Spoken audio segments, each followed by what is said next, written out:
നമസ്കാരം. നമ്മുടെ സമാപന സെക്ഷനുമായി ബന്ധപ്പെട്ട യോഗ നടപടികൾ ആരംഭിക്കുകയാണ്. ഈ സ്ഥാനത്തേക്ക്, അധ്യക്ഷ സ്ഥാനത്തേക്ക് നമ്മുടെ PA പ്രസിഡന്റ് ശ്രീ ഗിരീഷ് കുമാറിനെ ക്ഷണിക്കുന്നു.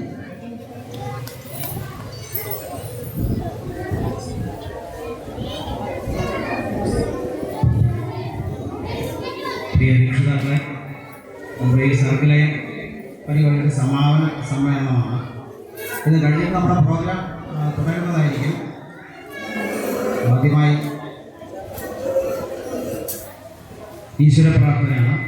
ഈശ്വര പ്രാർത്ഥന ആരംഭിക്കുന്ന നമ്മുടെ രക്ഷിതാവിന് രചന ക്ഷണിക്കുന്നു.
സ്വാഗതം ആശംസിക്കുന്നതിനായി എച്ചങ്ങനെ ക്ഷണിക്കുകയാണ്.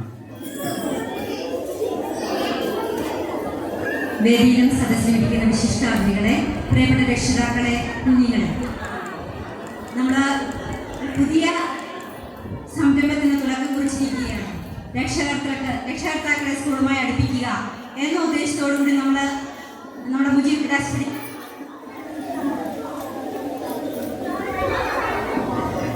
സാർ, നമ്മുടെ സ്റ്റാഫ് സെക്രട്ടറി മുജീബ് സാറിന്റെ ആശയമായിരുന്നു ഒരു രക്ഷകർത്ത കലോത്സവം സംഘടിപ്പിക്കാൻ. അത് ടീച്ചേഴ്സ് ആദ്യം ഏറ്റെടുക്കുകയുണ്ടായി. പിന്നീട് നമ്മുടെ SNC PTA അറിയിച്ചു, അവരും അത് ഏറ്റെടുത്തു.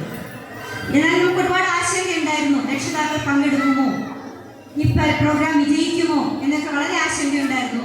പക്ഷേ ഇന്നലെ പരിപാടിയുടെ ലിസ്റ്റ് എടുത്തപ്പോൾ ഞങ്ങൾ അക്ഷരാർത്ഥത്തിൽ കണ്ണു തള്ളിപ്പോയി. ഏകദേശം 106ഓളം പ്രോഗ്രാം നമ്മൾ നേരത്തെ തീരുമാനിച്ചിരുന്നു. പാരൻസിനെ എല്ലാം ഒന്നിച്ച് കിട്ടുന്ന ഒരവസരത്തിൽ നമുക്ക് രക്ഷിതാക്കൾക്കായി ഒരു ക്ലാസ് എടുക്കണം.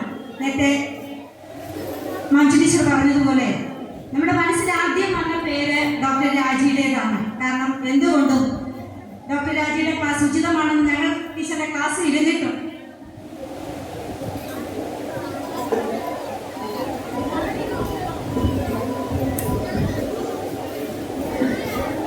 അപ്പോൾ ഡോക്ടർ രാജിയുടേതായിരുന്നു. അപ്പോൾ മാഡത്തിനെ ഞങ്ങൾ വിളിച്ച ഉടനെ സമ്മതം പറയുണ്ടായി. അപ്പോൾ ഞാൻ കൂടുതൽ ദീർഘിപ്പിച്ചു കഴിഞ്ഞാൽ അദ്ദേഹം മാഡത്തിൻ്റെ ക്ലാസ്സിന് ഒരുപാട് ബുദ്ധിമുട്ടുണ്ടാവും. അതുകൊണ്ട് തന്നെ ഞാൻ ദീർഘിപ്പിക്കുന്നില്ല, എൻ്റെ കർത്തവ്യത്തിലേക്ക് കടക്കുകയാണ്. ആദ്യമായി സ്വാഗതം പറയുന്നത് നമ്മുടെ ഈ യോഗത്തിൻ്റെ അധ്യക്ഷൻ ശ്രീ ഗിരീഷ് കുമാർ അവരാണ്. നമ്മുടെ PTA പ്രസിഡന്റാണ്, ഏവർക്കും സുപരിചിതനാണ്. അദ്ദേഹത്തെ ഈ യോഗത്തിലേക്ക് ഹാർദവമായി സ്വാഗതം ചെയ്യുന്നു.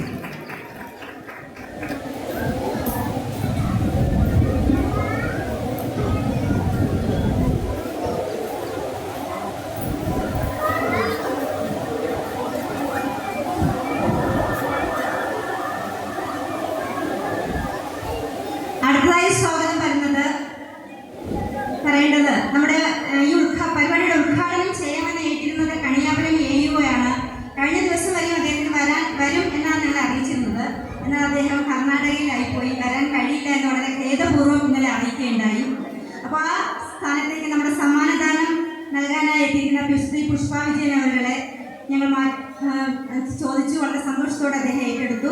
ശ്രീ പുഷ്പ വിജയനെ ഈ യോഗം ഉദ്ഘാടനം ചെയ്യുന്നതിനായി ഞാൻ ഹാർദവമായി സ്വാഗതം ചെയ്യുന്നു.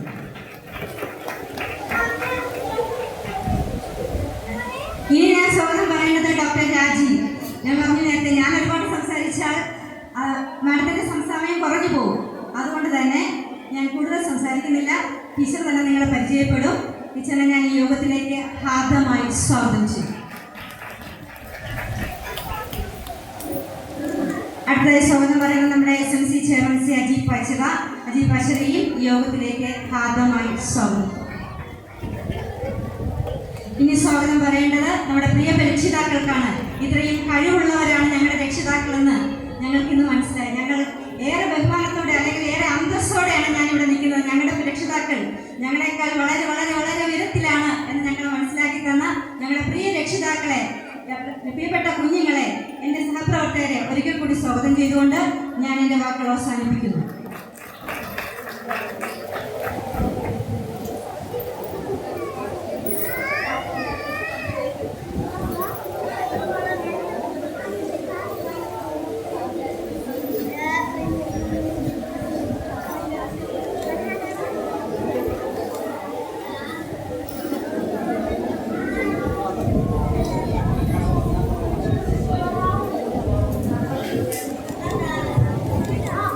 നമ്മുടെ പ്രിയങ്കരനായ സാർ മുജീബ് സാറാണ് ഈ ആശയം കൊണ്ടുവന്നത്. സ്വാഗത ആശംസ പറഞ്ഞ സാറില്ലായിരുന്നു.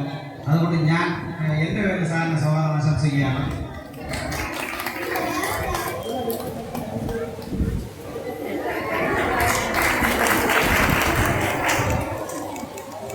അതായത് കഴിഞ്ഞ വർഷം സാറിൻ്റെ ഈ ആശയം സൂചിപ്പിച്ചു. അപ്പോൾ നമുക്ക് അടുത്ത വർഷം നമുക്ക് നടത്തണം. അന്ന് ഞാൻ PTA വൈസ് പ്രസിഡന്റ് ആയിരുന്നു. ഞങ്ങൾ സാറെ നമുക്ക് തീർച്ചയായിട്ടും നടത്തണം. അപ്പോൾ ഇത്രയും നമ്മുടെ രക്ഷിതാക്കളുടെ പങ്കാളിത്തം അധികം, അതായത് 100 കളികൾക്കാണ് പ്രോഗ്രാം സ്റ്റാർട്ട് ചെയ്തിരിക്കുന്നത്. അപ്പോൾ എന്തായാലും വളരെ സന്തോഷം. നമ്മുടെ ഈ പരിപാടി ഔപചാരികമായി ഉദ്ഘാടനം ചെയ്യുന്നതിലേക്ക് നമ്മുടെ വാർഡ് മെമ്പർ ശ്രീ പുഷ്പ വിജയൻ അവരെ ക്ഷണിക്കുകയാണ്.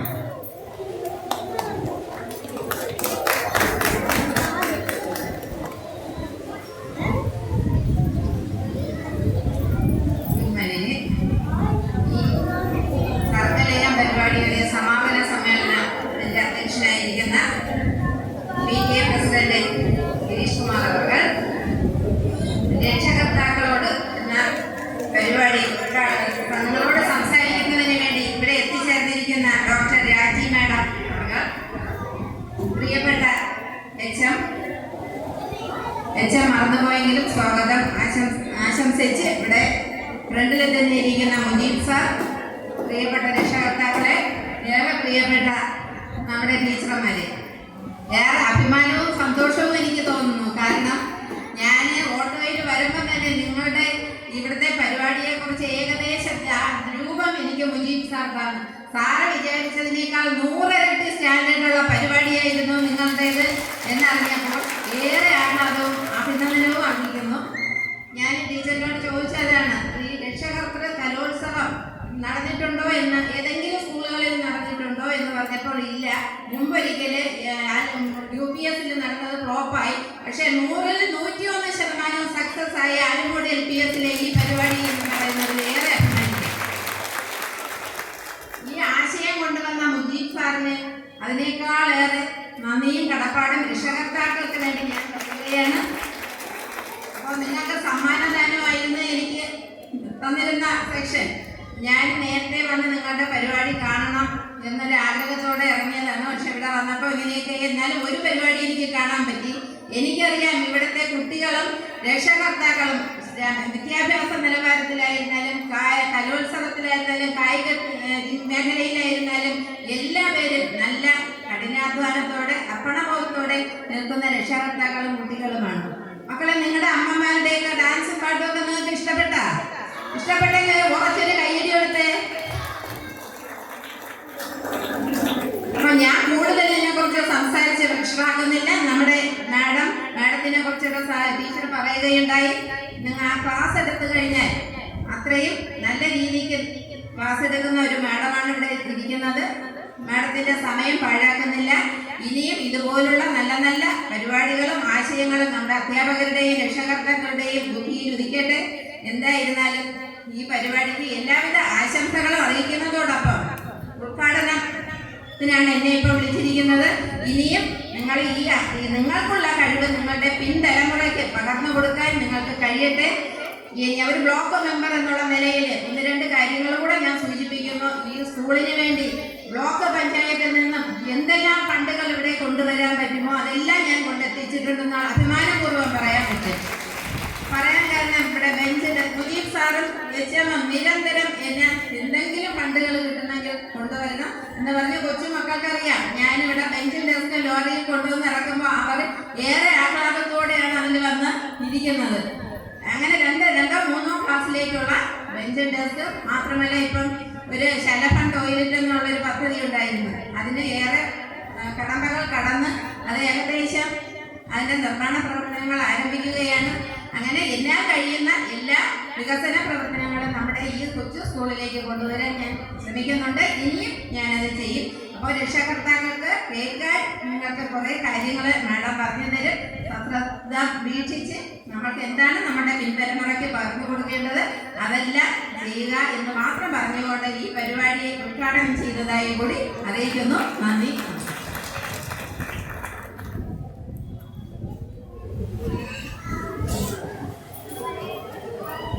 അടുത്തത് നമ്മുടെ അതിഗൗരവമായൊരു വിഷയമാണ്. മുഖ്യാലയം നമ്മുടെ ഡോക്ടർ രാജി മാഡം രക്ഷിതാക്കളോട് ക്വസ്റ്റ്യൻ മാർക്കാണ്. അത് മാഡം നമ്മളെ ക്ലാസ് എടുക്കും എന്താണെന്നുള്ളത് മാഡത്തെ ക്ഷണിക്കുകയാണ്.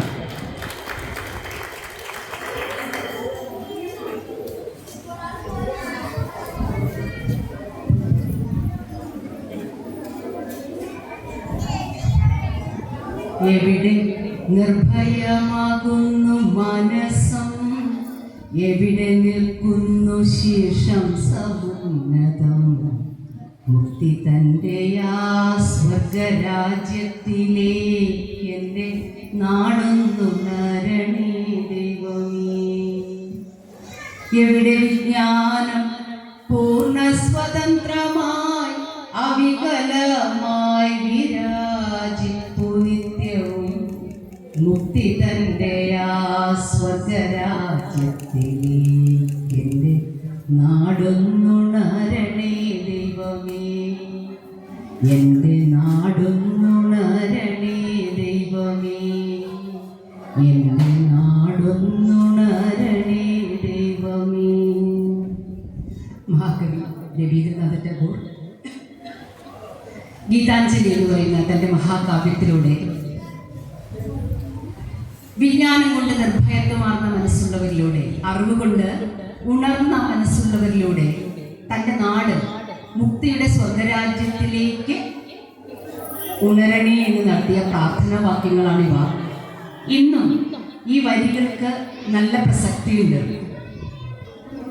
അറിവുകൊണ്ട് മനസ്സുണർന്നവരിലൂടെ നമ്മുടെ നാട് മുക്തിയുടെ സ്വർഗരാജ്യത്തിലേക്ക് എത്തും, നമ്മുടെ രാഷ്ട്രം സുരക്ഷിതമായിരിക്കും എന്ന് ചിന്തിക്കുന്നിടത്ത്, പ്രത്യേകിച്ചും നമുക്ക് അപരിചിതമായ ഒരു കാലഘട്ടം, ഇടയ്ക്കിടയ്ക്ക് കൈ കഴുകിയും മുഖം മറച്ചും നമുക്ക് പരിചിതമല്ലാത്തൊരു കാലഘട്ടത്തിലൂടെ സഞ്ചരിച്ച് ഇപ്പുറത്ത് നിൽക്കുമ്പോൾ രക്ഷിതാക്കളും മുതിർന്നവരും കുട്ടികളും ഒക്കെ ഒരുപോലെ ഭയം കൊണ്ട്, അസ്വസ്ഥത കൊണ്ട്, വല്ലാതെ മാനസിക ആരോഗ്യത്തെ പ്രതികൂലമായി ബാധിക്കുന്ന ഒരു സാഹചര്യത്തിലേക്ക് പോകുന്ന കാഴ്ചയാണ് കാണുന്നത്. ഞാനിപ്പോൾ ഈ ഉദ്ഘാടനം സമാപന സമ്മേളനം ഒന്നും പങ്കെടുക്കാറില്ല. പ്രിയപ്പെട്ട ശില്പ ടീച്ചർ എന്നെ വിളിച്ചപ്പോഴേ ഞാൻ ടീച്ചറിനോട് പറഞ്ഞു, എന്നെപ്പോലെ ഒരാളെ അങ്ങനെ വിളിക്കുന്നത് വേസ്റ്റാണ്, ഞാൻ വരുന്നത് കൊണ്ടൊരു പ്രയോജനവും ഉണ്ടാവില്ല, ആശംസാ പ്രസംഗം നടത്താനും അല്ലെങ്കിൽ ഒരു ഓഡിയൻസിനെ അഡ്രസ്സ് ചെയ്യാനൊന്നും അതിനു വേണ്ടി മാത്രമായിട്ട് ഞാനിപ്പോൾ ഒരിടത്തും പോകാറില്ല. പോകുമ്പോൾ എന്തെങ്കിലും ഒരു പ്രയോജനം ഉണ്ടാകുന്ന ഒരു സാഹചര്യത്തിലേക്ക്, അപ്പോൾ ടീച്ചറിനോട് പറഞ്ഞു ശരി അതൊന്നും കുഴപ്പമില്ല, ടീച്ചർ വന്നാൽ മതി, ടീച്ചറിൻ്റെ സമയം ടീച്ചറിന് എടുക്കാം എന്നൊക്കെ പറഞ്ഞ ആ ഒരു ധൈര്യത്തിലാണ് ഞാൻ ഇങ്ങോട്ട് പോകുന്നത്. അപ്പോഴും ഞാൻ വിചാരിച്ചു സമാപന സമയത്ത് രക്ഷാകർത്താക്കളുടെ ഒരു കലാപരിപാടി അതെങ്ങനെയായിരിക്കും, രക്ഷിതാക്കൾ അതുമായിട്ട് സഹകരിക്കുമോ, അവർ ഇവിടെ വന്ന് സ്റ്റേജിൽ കയറി പെർഫോം ചെയ്യുമോ എന്നൊക്കെയുള്ള ചിന്തകളുണ്ടായിരുന്നു ഞാൻ ഇങ്ങോട്ട് വരുമ്പോൾ. എല്ലായ്പ്പോഴും ജീവിതത്തിൽ സന്തോഷമായിരിക്കാൻ ആൾക്കാരെ പഠിപ്പിക്കുന്ന ഒരു നിയോഗമാണ് എനിക്ക് കിട്ടിയിരിക്കുന്നത്. സന്തോഷത്തെ ട്രെയിൻ ചെയ്തെടുക്കാൻ, സന്തോഷത്തെ പരിശീലിച്ചെടുക്കാൻ.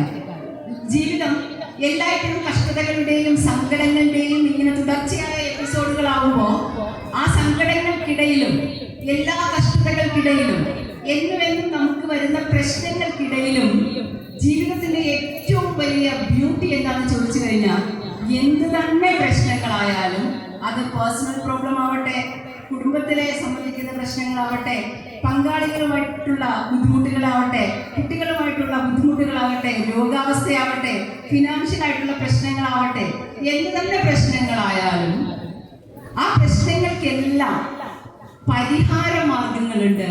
അതിൽ നിന്നൊരു വേ ഔട്ട് ഉണ്ട് എല്ലാവർക്കും എന്നുള്ള വലിയ ഒരു സത്യം ജീവിതത്തെ സംബന്ധിച്ച് നമുക്കുണ്ട്.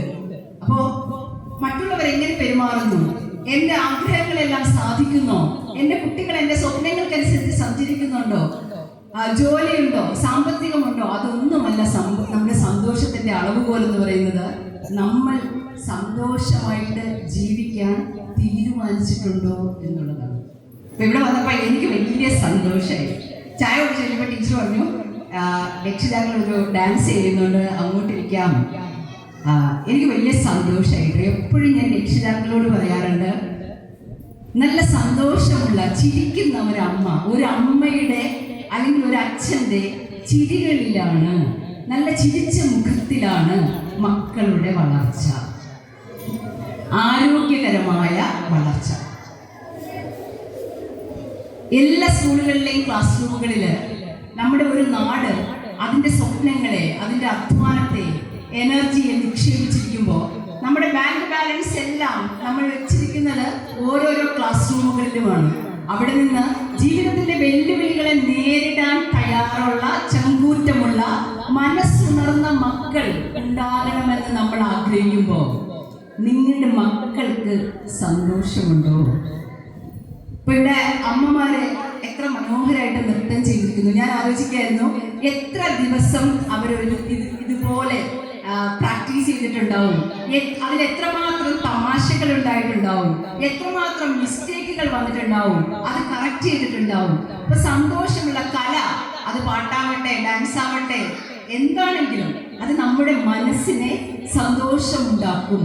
ആ സന്തോഷത്തോടുകൂടി മക്കളെ പരിചരിക്കുന്ന അമ്മമാര് അവരുടെ മക്കൾ നല്ല മാനസികാരോഗ്യമുള്ളവരായിട്ട് വളരും. അതിനേക്കാളും എന്നെ സന്തോഷിപ്പിച്ചത്, ഞാൻ ഇവിടെ വന്നപ്പോ അധ്യാപകരുടെ ഒരു കൂട്ടത്തെ കണ്ടു. പലപ്പോഴും നമ്മൾ സ്കൂളുകളിൽ ചെല്ലുമ്പോൾ ഗസ്റ്റിനെ സ്വീകരിക്കാനും അവരെ ഇരുത്താനും ചായ കൊടുക്കാനും ഡ്യൂട്ടി ഇട്ടിരിക്കുന്ന 2 അധ്യാപകരുണ്ടാവും.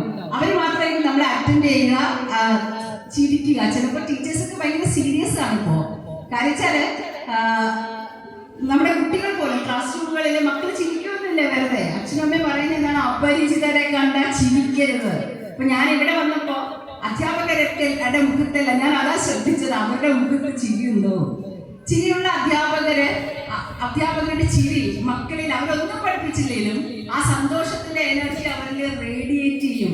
അപ്പൊ സന്തോഷമുള്ള അധ്യാപകരാണല്ലോ എന്ന് ആലോചിച്ചപ്പോ എനിക്ക് വലിയ സന്തോഷം തോന്നി. എന്തായാലും മുജീബ് സാറിന്റെ ആശയമാണ് ഇതെന്ന് ടീച്ചർ പറഞ്ഞു.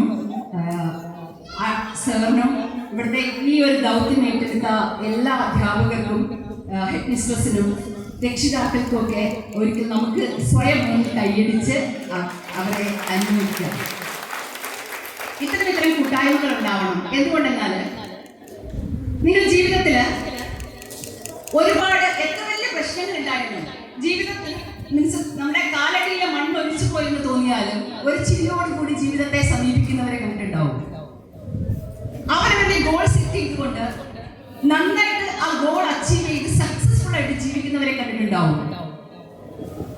പരാജിതരെ കണ്ടിട്ടുണ്ടാവും. എല്ലാ സൗകര്യങ്ങളും ഉണ്ടെങ്കിലും ചിരി മങ്ങിയ, വിഷാദത്തിലേക്ക് മുഖം തൂങ്ങിയ, ആരുമായിട്ടും സംസാരിക്കാൻ ഇഷ്ടപ്പെടാതെ മുറികളിലേക്ക് ഒതുങ്ങിക്കൂടുന്ന ആൾക്കാരെ കണ്ടിട്ടുണ്ടാവും. അപ്പോ നമ്മൾ എങ്ങനെ ജീവിക്കണം എന്നുള്ളത്, നമ്മൾ എങ്ങനെ, എന്തൊക്കെ അസുഖം വരണം എന്നുള്ളത്, നമ്മുടെ കുട്ടികൾ എങ്ങനെ വളരണം എന്നുള്ളത്, ഇതെല്ലാം തീരുമാനിക്കുന്നത് നമ്മളുടെ ശരീരത്തിലെ ഒരു അവയവമാണ്. ഏതാണ്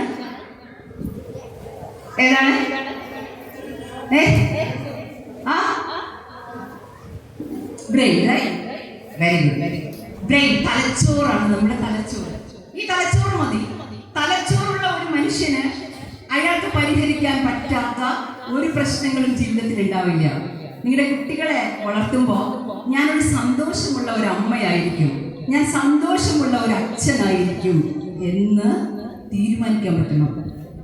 ഈ സന്തോഷം, ചിരി, നിങ്ങൾക്ക് പറയാം, ടീച്ചറിന് എന്തറിയണം, നമ്മുടെ വീട്ടിലൊക്കെ എന്തെല്ലാം പ്രശ്നങ്ങളിലൂടെയാണ് കടന്നു പോകുന്നതെന്ന് അറിയാമോ? എന്തൊക്കെ ബുദ്ധിമുട്ടുകളുണ്ട്. എൻ്റെ പാർട്ട്ണർ എന്നെ അക്സെപ്റ്റ് ചെയ്യില്ല, എന്നെ ഒന്നിനും വിടില്ല എന്നൊക്കെ നമുക്ക് പറയാം. പക്ഷേ ആരും നമ്മളുടെ സന്തോഷത്തെ സ്റ്റോപ്പ് ചെയ്യാൻ ധൈര്യമുള്ള ആരും ഈ ഭൂമിയിലില്ല.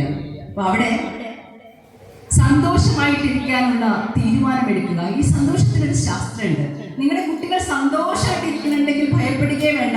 ജീവിതത്തിലെ വെല്ലുവിളികളെ, ഏത് വെല്ലുവിളികളെയും മറികടക്കാൻ തക്കവണ്ണം മനക്കരുത്തുള്ളവരായിട്ട് അവർ വളരും.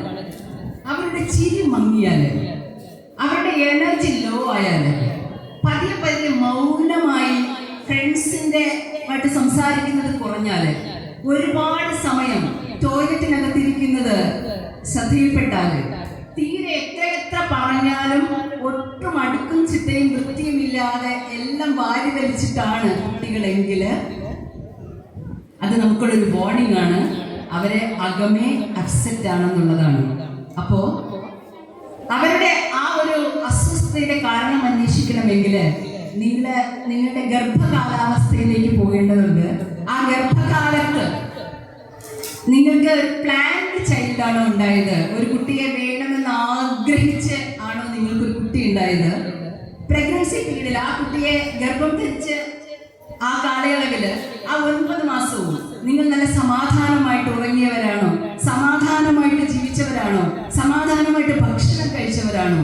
കുട്ടികളുടെ മുലയൂട്ടുന്ന സമയത്ത് ആവശ്യമുള്ള ബ്രസ്റ്റ് എക്സ്പീരിയൻസ് അവർക്ക് കിട്ടിയിട്ടുണ്ടോ? ആവശ്യമുള്ള സമയം അവൻ മുലയൂട്ടപ്പെട്ടിട്ടുണ്ടോ? 0 മുതൽ 8 വയസ്സ് വരെയുള്ള കാലത്ത് കുട്ടികൾ അവരുടെ ജീവിതകഥ ഫോം ചെയ്യും. നമ്മളൊക്കെ അമ്മയുടെ വയറിൽ ഉരുവായി 8 വയസ്സ് വരെയുള്ള കാലഘട്ടത്തിലാണ് നമ്മളുടെ ജീവിത കഥ രചിച്ചിരിക്കുന്നത്. ഒന്ന് ബാക്കിലോട്ട് നോക്കിയാൽ അറിയാം.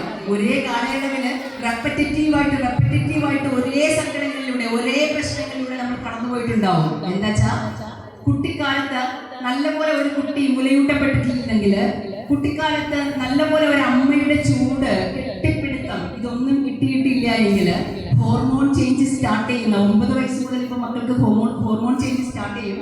ആ ഹോർമോൺ ചേഞ്ച് സ്റ്റാർട്ട് ചെയ്യുന്നതിനോടൊപ്പം തന്നെ നിങ്ങൾ പ്രഗ്നൻസി പീരീഡിലും ഈ കുട്ടികളുടെ ബ്രസ്റ്റ് ഫീഡിംഗ് ടൈമിലും അമ്മ എന്തൊക്കെ വൈകാരിക ബുദ്ധിമുട്ടുകളിലൂടെ കടന്നുപോയോ അത്തരം ബുദ്ധിമുട്ടുകളിലൂടെയൊക്കെ മക്കൾ കടന്നുപോയി. ഇപ്പൊ ചെറിയ കുട്ടികളാണ്. ഈ ചെറിയ കുട്ടികളായിരിക്കുമ്പോൾ നല്ല സുഖമാണ്.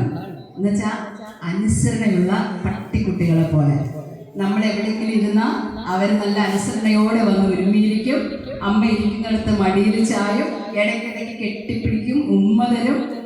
എവിടെയൊക്കെയാണോ നമ്മൾ നിൽക്കുന്നത് അവരുടെയൊക്കെ പ്രസൻസ് ഉണ്ടാവും. ഇങ്ങനെയല്ല 9 വയസ്സ് കഴിയുമ്പോൾ ഈ അനുസരണയുള്ള പട്ടിക്കുട്ടിയിൽ നിന്ന് കണ്ടൻ പൂച്ചയിലേക്ക് ഒരു മാറ്റം വരും. പാല് കാച്ചി വെച്ച് വാ കുടിക്കാമെന്ന് പറഞ്ഞാൽ ആര് ചത്തപ്പഴ ഇവർ രാജാവായെന്ന് പറഞ്ഞിട്ട് അവിടെ നിന്ന് നോക്കും. നമ്മൾ കാണാത്തപ്പോ കട്ടുപിടിക്കും. ഇങ്ങോട്ട് വാന്ന് പറഞ്ഞാൽ അങ്ങോട്ട് പോകും. ഒരു കാലഘട്ടത്തില് ഒരു 15, 16, 17, 18 വയസ്സൊക്കെ ആകുമ്പോൾ നമുക്ക് തോന്നും ഇത് എന്റേത് തന്നെയാണോ, എന്റെ വയറ്റിൽ തന്നെയാണോ ഇത് പിറന്നത്. കാരണം ശരിയായിട്ടുള്ള കമ്മ്യൂണിക്കേഷൻ ഇല്ല എങ്കിൽ, ശരിയായിട്ടുള്ള ചേർത്ത് പിടിക്കലുകളില്ല എങ്കിൽ കുട്ടികൾക്കുണ്ടാകുന്ന വല്ലാത്ത ബുദ്ധിമുട്ടുകളുണ്ട്. റിബല്യസ് ചൈൽഡ് അവരുണ്ടാവും. എപ്പോഴും പരാതി പറയുന്ന അമ്മ, തീരെ ശ്രദ്ധിക്കാത്ത അച്ഛൻ. ഞാനിപ്പോൾ കഴിഞ്ഞ 2 മാസമായിട്ട് സ്ഥിരമായിട്ട് കണ്ടുകൊണ്ടിരിക്കുന്നത് അതെനിക്ക് വലിയൊരു പ്രശ്നമായിട്ട് തോന്നി. 8ലും 9ലും 10ലും 11ലും ഒക്കെ പഠിക്കുന്ന പെൺകുട്ടികൾക്ക്, ആൺകുട്ടികളുടെ കേസിന് ഞാൻ കണ്ടില്ല കേട്ടോ, പെൺകുട്ടികൾക്ക് ബെഡ് വെറ്റിംഗ് എന്ന് പറഞ്ഞാൽ കിടക്കയിൽ മൂത്രമൊഴിക്കുക. അപ്പൊ ചിലരൊക്കെ ഒരു ഗൈനക്കോളജിസ്റ്റിനെ കാണിച്ച് മെഡിസിൻ കൊടുത്തിട്ടുണ്ട്.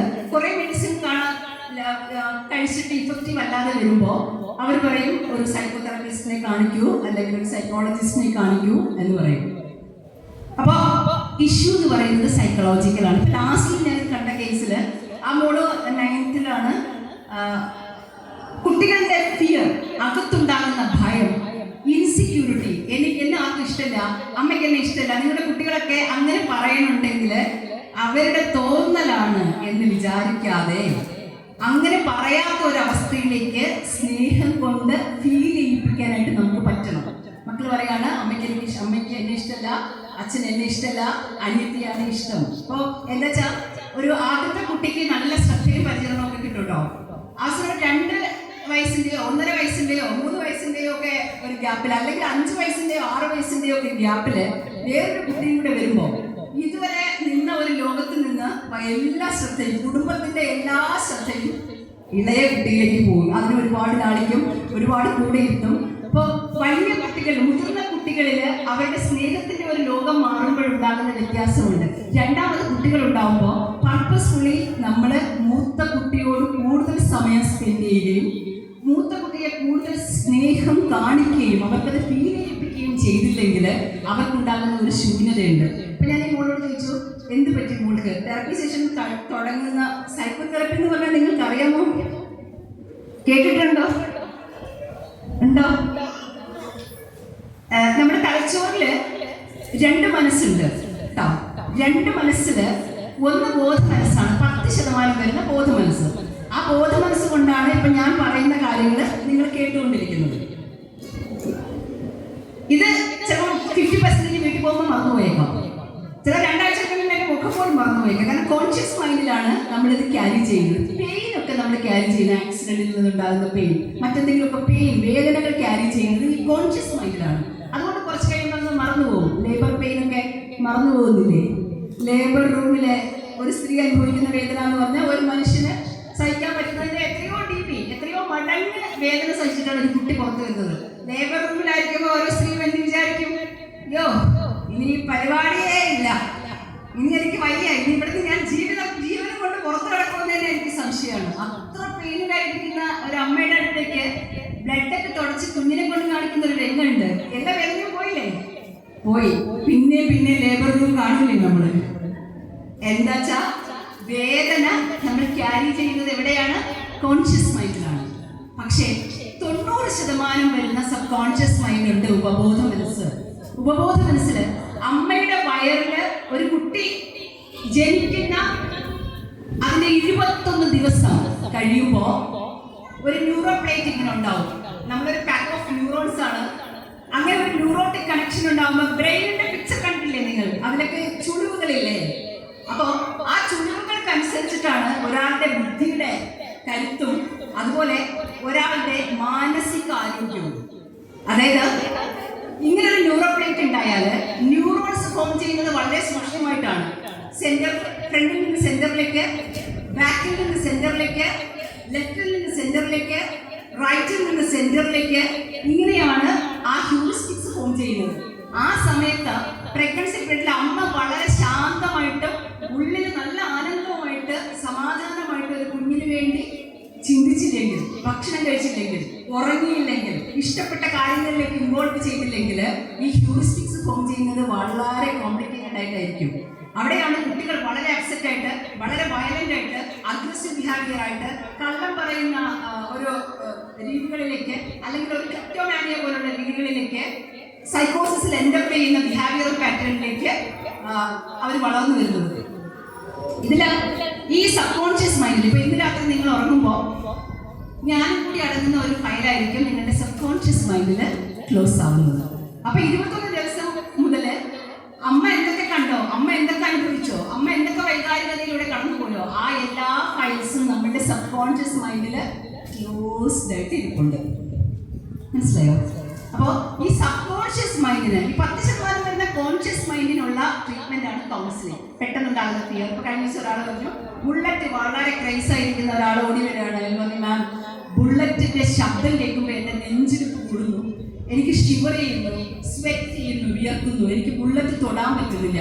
പെട്ടെന്നുണ്ടാകുന്ന ഒരു ഫിയർ ആണ്. കഴിഞ്ഞ മാസം കാനഡയിൽ പോകാനുള്ള ഒരു മോള് ഒരു സെഷൻ ചോദിച്ചു വന്നു. അപ്പോൾ അവൾ പറയുന്നത്, ഞാൻ ട്രെയിനിൽ കയറി ക്രൗഡ് വന്നപ്പോൾ എനിക്ക് പെട്ടെന്ന് ഫെയിന്റ് ആയി, ദേഹം തളർന്ന് ഞാൻ തലകറങ്ങി വീണു. അപ്പോൾ ക്ലോസ്ഡ് ആയിട്ടുള്ള ക്ലോസ്ട്രോഫോബിയ എന്നാണ് നമ്മൾ അതിനെ പറയാ, ഒരു ഇടുങ്ങിയ സിറ്റുവേഷൻ വന്നു കഴിഞ്ഞാൽ വല്ലാതെ ബുദ്ധിമുട്ട് വരും.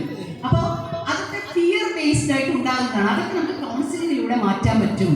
പക്ഷേ അതിനേക്കാളും ആഴത്തിലുള്ള, ഇപ്പൊ ഞാൻ പറഞ്ഞ പോലെ കിടന്ന് മൂത്രമൊഴിക്കുന്ന സ്വഭാവം വലുതായാലും കുട്ടികളെ ബെഡ് വെറ്റിംഗ് ചെയ്യുന്ന സ്വഭാവം വരുന്നത് അവർക്ക് ഡീപ്പായിട്ട് അവരുടെ സബ് കോൺഷ്യസ് മൈൻഡിൽ കുട്ടിക്കാലത്തെന്നോ പതിഞ്ഞ ഒരു കാര്യത്തിൽ നിന്നുള്ള ഭയം, അവരുടെ ഇൻസെക്യൂരിറ്റി, ഒരു എനിക്ക് ആരുമില്ല, ഞാൻ ഒറ്റയ്ക്കാണ്, ഞാനൊരു വേണ്ടാത്ത കുട്ടിയാണ്, I am an unwanted child, അതൊക്കെ എങ്ങനെ കഴിയുമെങ്കിൽ നമ്മൾ എത്ര നോക്കിയാലും അതിനോട് സ്ക്രിപ്റ്റ് ഫോം ചെയ്യാട്ടോ. ഇപ്പൊ മുത്തശ്ശിമാരൊക്കെ ഉണ്ടെങ്കിൽ അവർ പറയാറില്ലേ, കരയട്ടെ, കുട്ടി കരഞ്ഞ ഉടനെ ഓടിപ്പോ എടുക്കുമെന്ന് വേണ്ട, കരയട്ടെ, കുറച്ച് കരഞ്ഞ് പാള പ്രായം വന്നിട്ട് എടുത്താൽ മതി, അല്ലെങ്കിൽ ഇതൊരു ശീലമായി പോകും.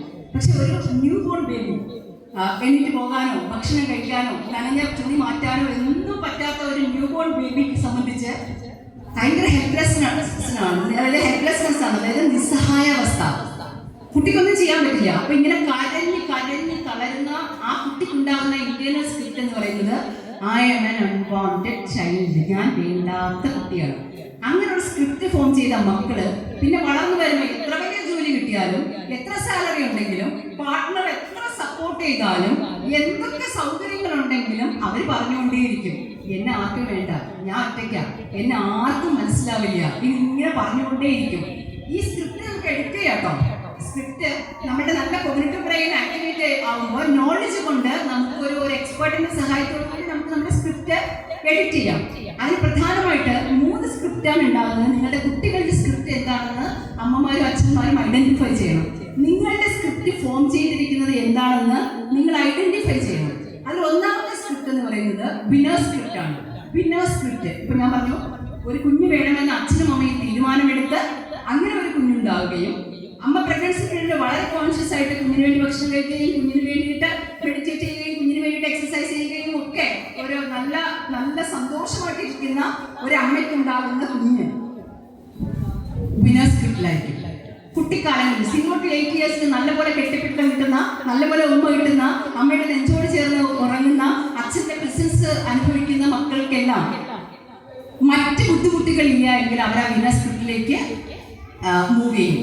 അപ്പൊ വിന്നർ സ്ക്രിപ്റ്റ് എന്ന് പറഞ്ഞാൽ ഒന്നുമില്ല, എത്ര തന്നെ പ്രശ്നങ്ങൾ ഉണ്ടായാലും പ്രശ്നങ്ങളില്ലാത്ത ആരെങ്കിലും നിങ്ങൾ ജീവിതത്തിൽ കണ്ടിട്ടുണ്ടോ?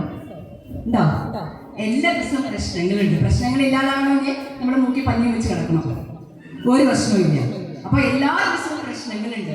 അപ്പൊ ആ പ്രശ്നം ഒന്നേ ഉണ്ടാവുള്ളൂ, ഓരോരോ പ്രശ്നങ്ങൾ. പക്ഷെ ആ പ്രശ്നങ്ങൾക്ക് പരിഹാര മാർഗങ്ങൾ വളരെ ഉണ്ട്. ഒരു പ്രശ്നത്തിന് A പ്ലാൻ ഫെയിലായാൽ B പ്ലാൻ ഉണ്ട്, B പ്ലാൻ ഫെയിലായാൽ C പ്ലാൻ ഉണ്ട്.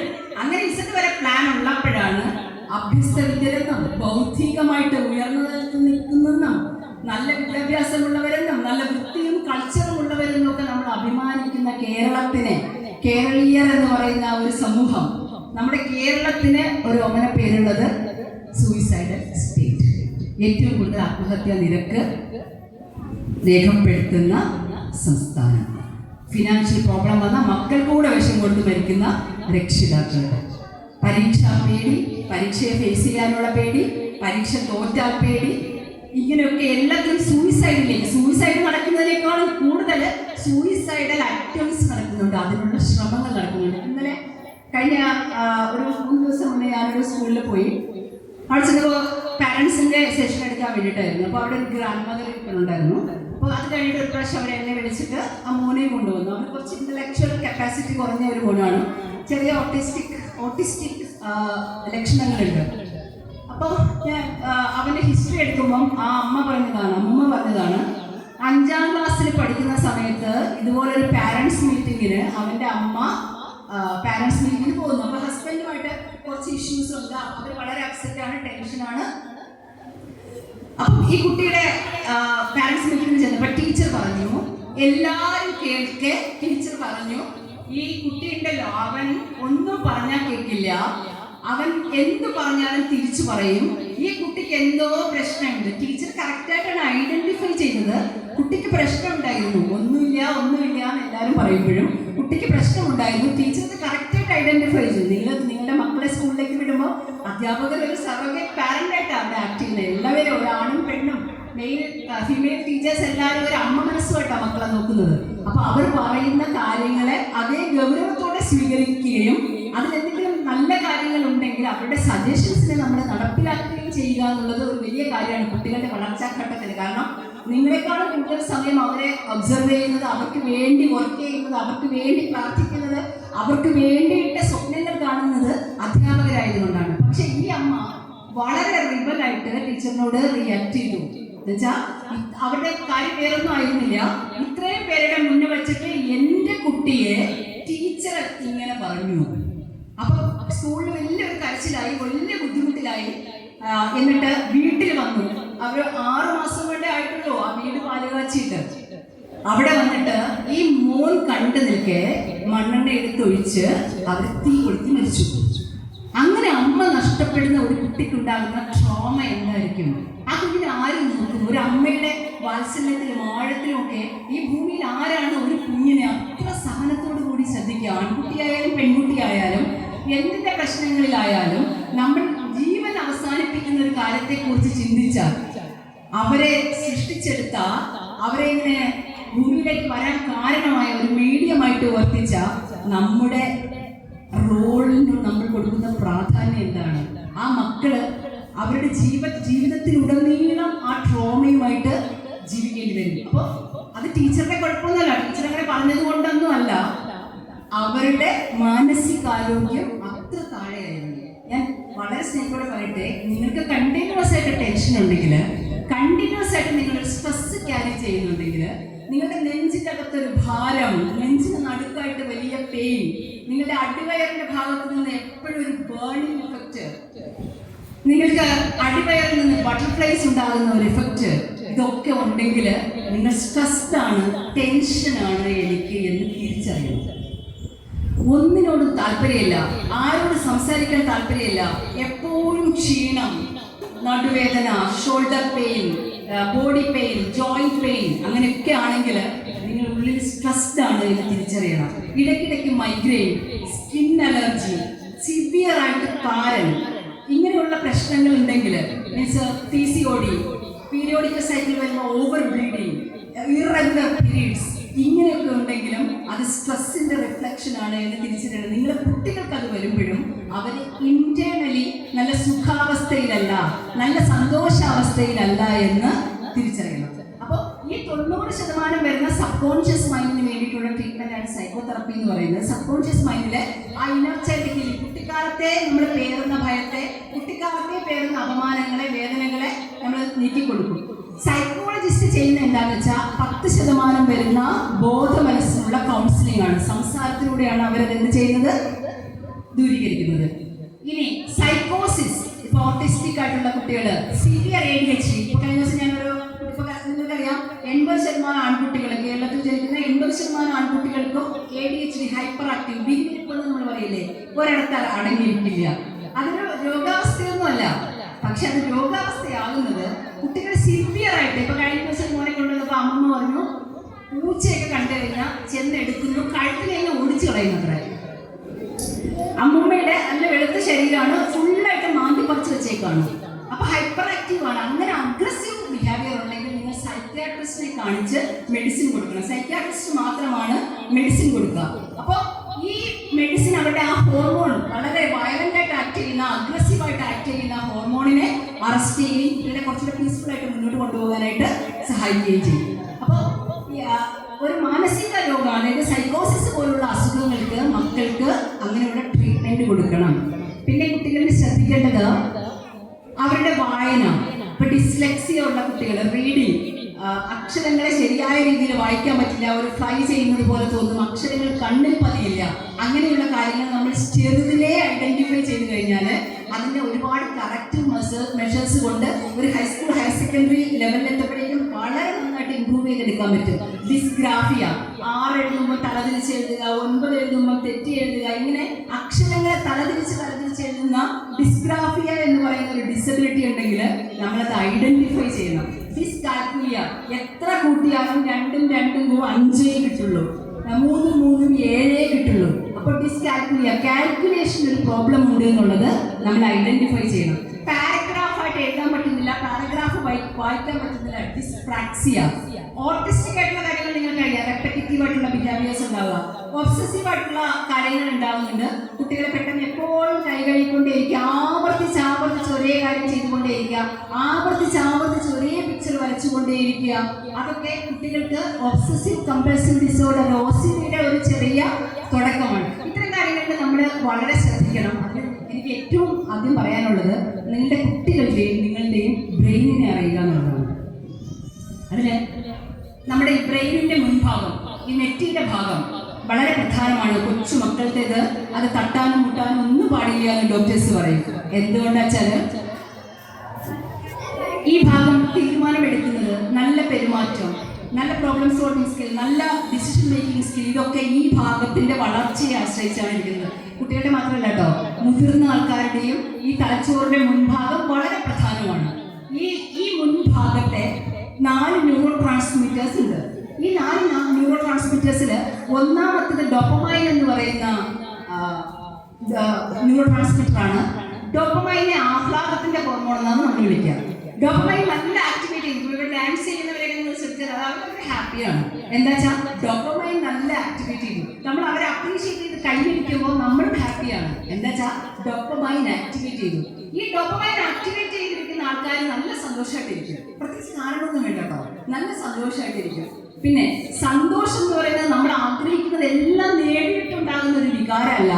സന്തോഷത്തെ പരിശീലിച്ചെടുക്കണം എന്ന് ഞാൻ പറയും. ദിവസേന എന്തെല്ലാം പരിശീലിച്ചെടുത്തിരിക്കണം. നമ്മൾ മക്കളെ പരിപാലിക്കാൻ പരിശീലിച്ചെടുത്തിരിക്കണം, ചമ്മന്തി അരയ്ക്കാൻ പരിശീലിച്ചെടുത്തിരിക്കണം, സൈക്ലിംഗ്, ഡ്രൈവിംഗ് എന്തെല്ലാം പരിശീലിച്ചെടുത്തിരിക്കണം. സന്തോഷത്തെ പരിശീലിച്ചെടുക്കണം. എന്തിനാന്ന് വെച്ചാൽ ഈ ന്യൂറോ ട്രാൻസ്മിറ്റേഴ്സ് എല്ലാം ആക്റ്റീവായി നിൽക്കേണ്ട ആവശ്യമുണ്ട് നമുക്ക്. അത് എന്താണ് അതിൻ്റെ പ്രശ്നം എന്ന് ചോദിച്ചാൽ, സങ്കടത്തിലിരിക്കുന്നവർക്കെല്ലാം അവർ പല അസുഖങ്ങൾ റിപ്പോർട്ട് ചെയ്യും. കുട്ടികൾക്ക് അടിക്കടി അസുഖങ്ങൾ വരണമെങ്കിൽ നിങ്ങൾ ശ്രദ്ധിച്ചോളൂ, അവർ ഇന്റേണലി ഹാപ്പി ആയിരിക്കില്ല. കാരണം ഇപ്പോൾ നമ്മുടെ ശരീരത്തിന് പുറത്ത് മൃതകോശങ്ങൾ ഉണ്ടാകുന്നുണ്ട്, അഴുക്കുണ്ടാകുന്നുണ്ട്. എല്ലാ ദിവസവും നമ്മൾ 2 നേരം കുളിക്കും. 2 നേരം കുളിക്കണം എന്നാണ്. കുളിച്ചില്ലെങ്കിൽ ഈ അഴുക്ക് അവിടെ നിന്ന് വ്രണങ്ങളാവും, ഇൻഫെക്ഷൻ ആവും, ബുദ്ധിമുട്ടാവും. ഇതുപോലെ ഈ അഴുക്ക് ഉള്ളിലുണ്ടാകുന്നുണ്ട്, മൃതകോശങ്ങൾ ഉള്ളിലുണ്ടാകുന്നുണ്ട്. ഈ മൃതകോശങ്ങളെ ശക്തിയായിട്ട് നീക്കിക്കൊണ്ടുപോകുന്നത് നാച്ചുറൽ കില്ലിംഗ് സെൽസ്, NKC എന്ന് പറയുന്ന സെൽസ് ആണ്. ആ സെൽസ് ഇങ്ങനെ ശക്തിയായിട്ട് ഒഴുകിക്കൊണ്ടു പോകുമ്പോൾ നമുക്കുള്ളിൽ അസുഖങ്ങൾ ഉണ്ടാവില്ല. സ്ട്രെസ് വരുമ്പോൾ ആദ്യമായിട്ട് ഉണ്ടാകുന്ന അസുഖമാണ് ഗ്യാസ്ട്രിക് പ്രോബ്ലം, ഗ്യാസ് ട്രബിൾ. അത് നമ്മൾ ട്രീറ്റ് ചെയ്യാതിരുന്ന അൾസർ, വായിലെല്ലാം കൊണ്ടുവരും, അകത്തോട്ട് ഒന്നും കഴിക്കാൻ പറ്റാത്ത വിധം ബുദ്ധിമുട്ടാവും. അപ്പോൾ ഈ മൃതകോശങ്ങളെ ഒഴുകിക്കൊണ്ടുപോകാനുള്ള അത്ര പവർ NKCക്ക് വേണമെങ്കിൽ ഈ 4 ന്യൂറോ ട്രാൻസ്മിറ്റേഴ്സ് ആക്റ്റീവായിട്ട് നിൽക്കണം. ഇല്ലെങ്കിൽ ഇതങ്ങ് പാസീവായി പോയാൽ, ഡോപ്പമിൻ പാസീവായി, എക്സസൈസിലൂടെ മാത്രം ആക്ടിവേറ്റ് ചെയ്യുന്ന സീറോട്ടോണിൻ പാസീവായി, തൃപ്തിയുടെ ഹോർമോണായിട്ടുള്ള ഓക്സിറ്റോസിൻ പാസീവായി, എൻഡോർഫിൻ ഒരുമിച്ചുള്ള കൂട്ടായ്മകളില്ല, ബർത്ത്ഡേ പാർട്ടിയില്ല, വിവാഹ വാർഷികമില്ല, ഒന്നുമില്ല, എൻഡോർഫിൻ പാസീവായി. അങ്ങനെ വന്നാൽ NKCയുടെ ഫ്ലോ കുറയും. NKCയുടെ ഫ്ലോ കുറയുമ്പോൾ ഈ ഉള്ളിലുണ്ടാകുന്ന മൃതകോശങ്ങൾ അവിടെ അക്യുമുലേറ്റ് ചെയ്യും. ആ സെൽസിൽ നിന്ന് ക്യാൻസറസ് ആവും. എന്തുമാത്രം ക്യാൻസർ രോഗികളാണ് ഇവിടെ. ലോങ് ആയിട്ട് സ്ട്രെസ്, ആരോടും പറയാതെ പെയിൻ, അല്ലെങ്കിൽ ആരോടുള്ള വൈരാഗ്യം, വല്ലാത്ത ദേഷ്യം, ഇതൊക്കെ ഒരു ലോങ് പീരീഡ് ക്യാരി ചെയ്യുന്നവരുടെ സെൽസ് ക്യാൻസറസ് ആകാൻ വളരെ ഈസിയാണ്. അല്ലെങ്കിൽ സെൽസ് അക്യൂമുലേറ്റ് ചെയ്ത് ട്യൂമർ, അല്ലെങ്കിൽ സെൽസ് കൂടി നിന്ന് ഫൈബ്രോയിഡ്. കേരളത്തിലെ സ്ത്രീകൾക്ക് 35 വയസ്സ് കഴിഞ്ഞാൽ യൂട്രസ് ഇല്ല, ഗർഭപാത്രം ഇല്ല.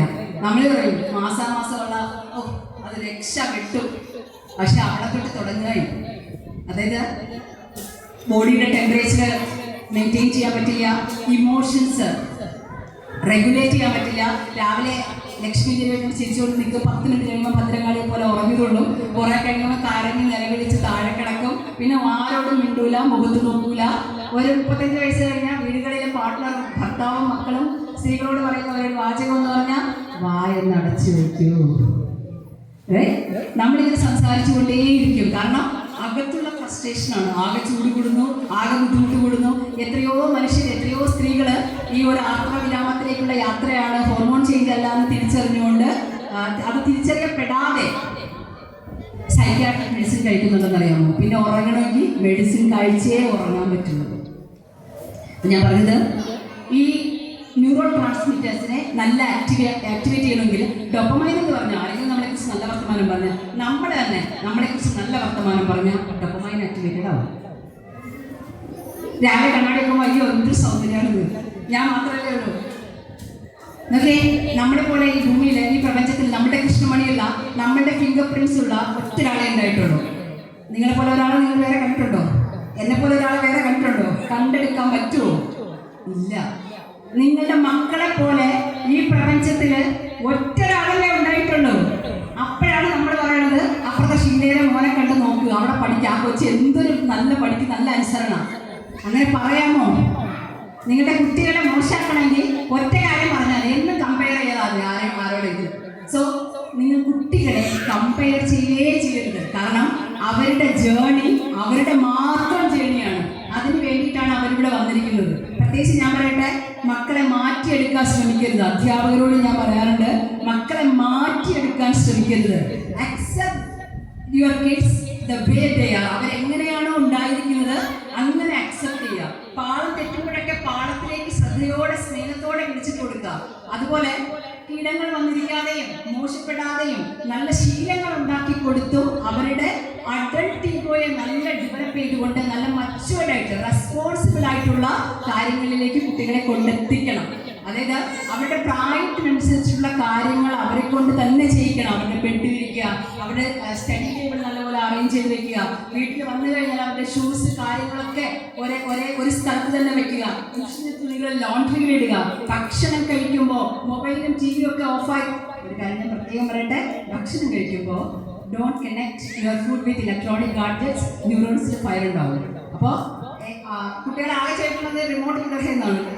ഫുഡ് എടുത്ത് കഴിഞ്ഞാൽ ഉടനെ നമ്മൾ വാങ്ങിക്കുന്ന ഏതെങ്കിലും സ്ക്രീനിലിരിക്കും, അല്ലെങ്കിൽ അത് കണ്ടേ കഴിപ്പിക്കുകയുള്ളൂ. പിന്നെ 18 വയസ്സാകുമ്പോൾ സൈക്കോളജിസ്റ്റിനെ അന്വേഷിച്ച് നടക്കും മൊബൈൽ അഡിക്ഷൻ എന്ന് പറഞ്ഞുകൊണ്ട്. അപ്പോൾ don't connect your food with any electronic gadgets. 8 വയസ്സായ മക്കളെ പാരൻസ് മാറ്റി തന്നെ കിടത്തി ഉറക്കണം. കുട്ടികൾക്ക് ബുദ്ധിമുട്ടുണ്ടാകുന്ന സാഹചര്യങ്ങളിലൂടെ അവർ കടന്നുപോയാൽ, അവർ കാണരുതാത്ത കാഴ്ചകളിലൂടെ അവർ കടന്നുപോയി കഴിഞ്ഞാൽ കുട്ടികൾ പിന്നെ രാത്രികളിൽ ഉറങ്ങില്ല. അത് പിന്നെ ഉള്ള ലൈഫിൽ കുട്ടികൾക്ക് വളരെ ബുദ്ധിമുട്ടുകൾ ഉണ്ടാക്കും. അപ്പോൾ ഡോപ്പമൈൻ ആക്ടിവേറ്റ് ചെയ്യണമെങ്കിൽ നമ്മൾ അപ്രീഷിയേറ്റ് ചെയ്യണം. അമ്മമാരോട് ഞാൻ പറയാണ്, സ്ത്രീകൾക്ക് ഇത്രയും യൂട്രസിൻ്റെ പ്രോബ്ലം ഒക്കെ വരുന്നത് എല്ലാവരും ടെൻഷൻസിനെല്ലാം ഭാഗത്തേക്ക് വലിക്കുന്നതുകൊണ്ടാണ്. നിങ്ങളുടെ ഇഷ്ടപ്പെട്ട കാര്യങ്ങളിലൊക്കെ എൻഗേജ് ചെയ്യണം, ഒരുപാട് ചിരിക്കണം, ഇടയ്ക്കൊക്കെ ഒറ്റയ്ക്ക് ഒരു യാത്ര പോകണം, ഇടയ്ക്കൊക്കെ എല്ലാ ദിവസവും നിങ്ങൾ കുറച്ച് സമയം നിങ്ങളുടെ കൂടെ മൊബൈലൊന്നും ഇല്ലാതെ ഇരിക്കണം സമാധാനമായിട്ട്. നമുക്കാണെങ്കിൽ ഇരിക്കാൻ പറ്റില്ല, കുറ്റബോധം വരും, ഇല്ലേ? ഇനിയും ജോലികളൊക്കെയാണ്, അതൊക്കെ ചെയ്യണ്ടേ. പിന്നെ നിങ്ങൾക്ക് ആൺകുട്ടികളും പെൺകുട്ടികളും ഉണ്ടെങ്കിൽ രണ്ടുപേരെ ഒരുപോലെ വളർത്തണം. മക്കളെ, ആൺമക്കളെയും പാചകം പഠിപ്പിച്ചു, ആൺമക്കളെയും അവരുടെ തുണികൾ നനച്ചിടാൻ പഠിപ്പിച്ചു. എല്ലാം അമ്മ ചെയ്തു കൊടുക്കുന്ന ഒരു സിസ്റ്റം ഉണ്ടാകരുത്. അമ്മമാർ മാത്രം വിയർക്കേണ്ടുന്ന ഒരിടമല്ല അടുക്കള. അച്ഛനും അമ്മയും മക്കൾക്ക് വേണ്ടിയിട്ട്, ഫാമിലിക്ക് വേണ്ടിയിട്ട് സ്നേഹത്തോടെ സന്തോഷത്തോടെ കുക്ക് ചെയ്യുന്ന ഒരിടമാവണം അടുക്കള. അടുക്കള വൃത്തിയാക്കാൻ വേണ്ടിയിട്ട് അത് അമ്മയുടെ മാത്രം ജോലിയല്ല, വീട്ടിലെ എല്ലാവരുടെയും ജോലിയായിട്ട് അത് ഏറ്റെടുക്കുന്ന ഒരു സംവിധാനം നിങ്ങളുടെ ഫാമിലിയിൽ വരണം. ഫാമിലി ഒരു സാമ്പത്തിക യൂണിറ്റും കൂടിയാണ്. മക്കളെ നിങ്ങളുടെ ചെലവുകളിലേക്കും നിങ്ങൾക്കുണ്ടാകുന്ന സാമ്പത്തിക ബുദ്ധിമുട്ടുകളിലേക്കും ഒക്കെ ചെറിയ അവർക്ക് മനസ്സിലാക്കുന്ന ഭാഷയിൽ അതിനെക്കുറിച്ച് പറഞ്ഞു കൊടുക്കണം. കുട്ടികളുടെ എല്ലാ ചോദ്യങ്ങളും ശരിയായ രീതിയിൽ ആൻസർ ചെയ്യപ്പെടുന്നു. ഞാൻ ഈ ഡോപ്പമൈൻ ആക്ടിവിറ്റി ആണെങ്കിലൊന്നും നിങ്ങൾ അപ്രീഷിയേറ്റ് ചെയ്യണം. രാവിലെ എണീറ്റിട്ട് ഒരു കോഫിയോ ചായയോ ഇട്ട് സമാധാനമായിട്ട് ഒരിടത്തിൽ നിന്ന് ആസ്വദിച്ച് കുടിക്കുന്ന എത്ര അമ്മമാരുണ്ട് ഇവിടെ? ടീച്ചറുണ്ടല്ലേ? ഏതെങ്കിലും അമ്മമാരുണ്ടോ?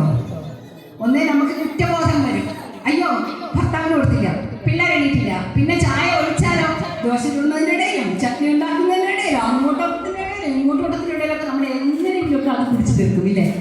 രാവിലെ ഒരു ചായ കുടിക്കുമ്പോൾ, ഒരു കോഫി ഉണ്ടാക്കി കഴിക്കുമ്പോൾ, ഒരു ഇന്റർനാഷണൽ കോഫിയാണല്ലോ, എന്ത് കോഫിയാണ്, എന്ത് ചായയാണ് എന്ന് സ്വയം അപ്രീഷിയേറ്റ് ചെയ്യാൻ പറ്റുന്ന ഡോപ്പമൈൻ ആക്ടിവേറ്റ് ചെയ്യും.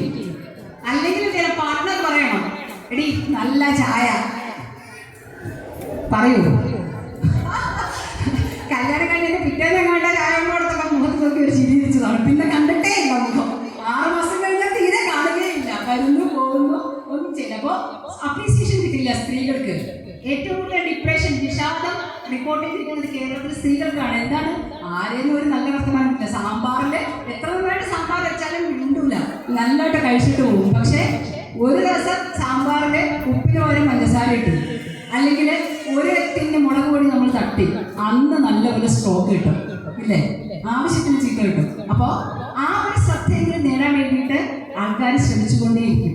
നിങ്ങളുടെ ഡോപ്പമൈൻ കുട്ടികളെ എല്ലാ ദിവസവും നിങ്ങൾ രാവിലെ എണീറ്റ നല്ല വർത്തമാനങ്ങൾ പറഞ്ഞ് ബ്ലസ് ചെയ്യണം.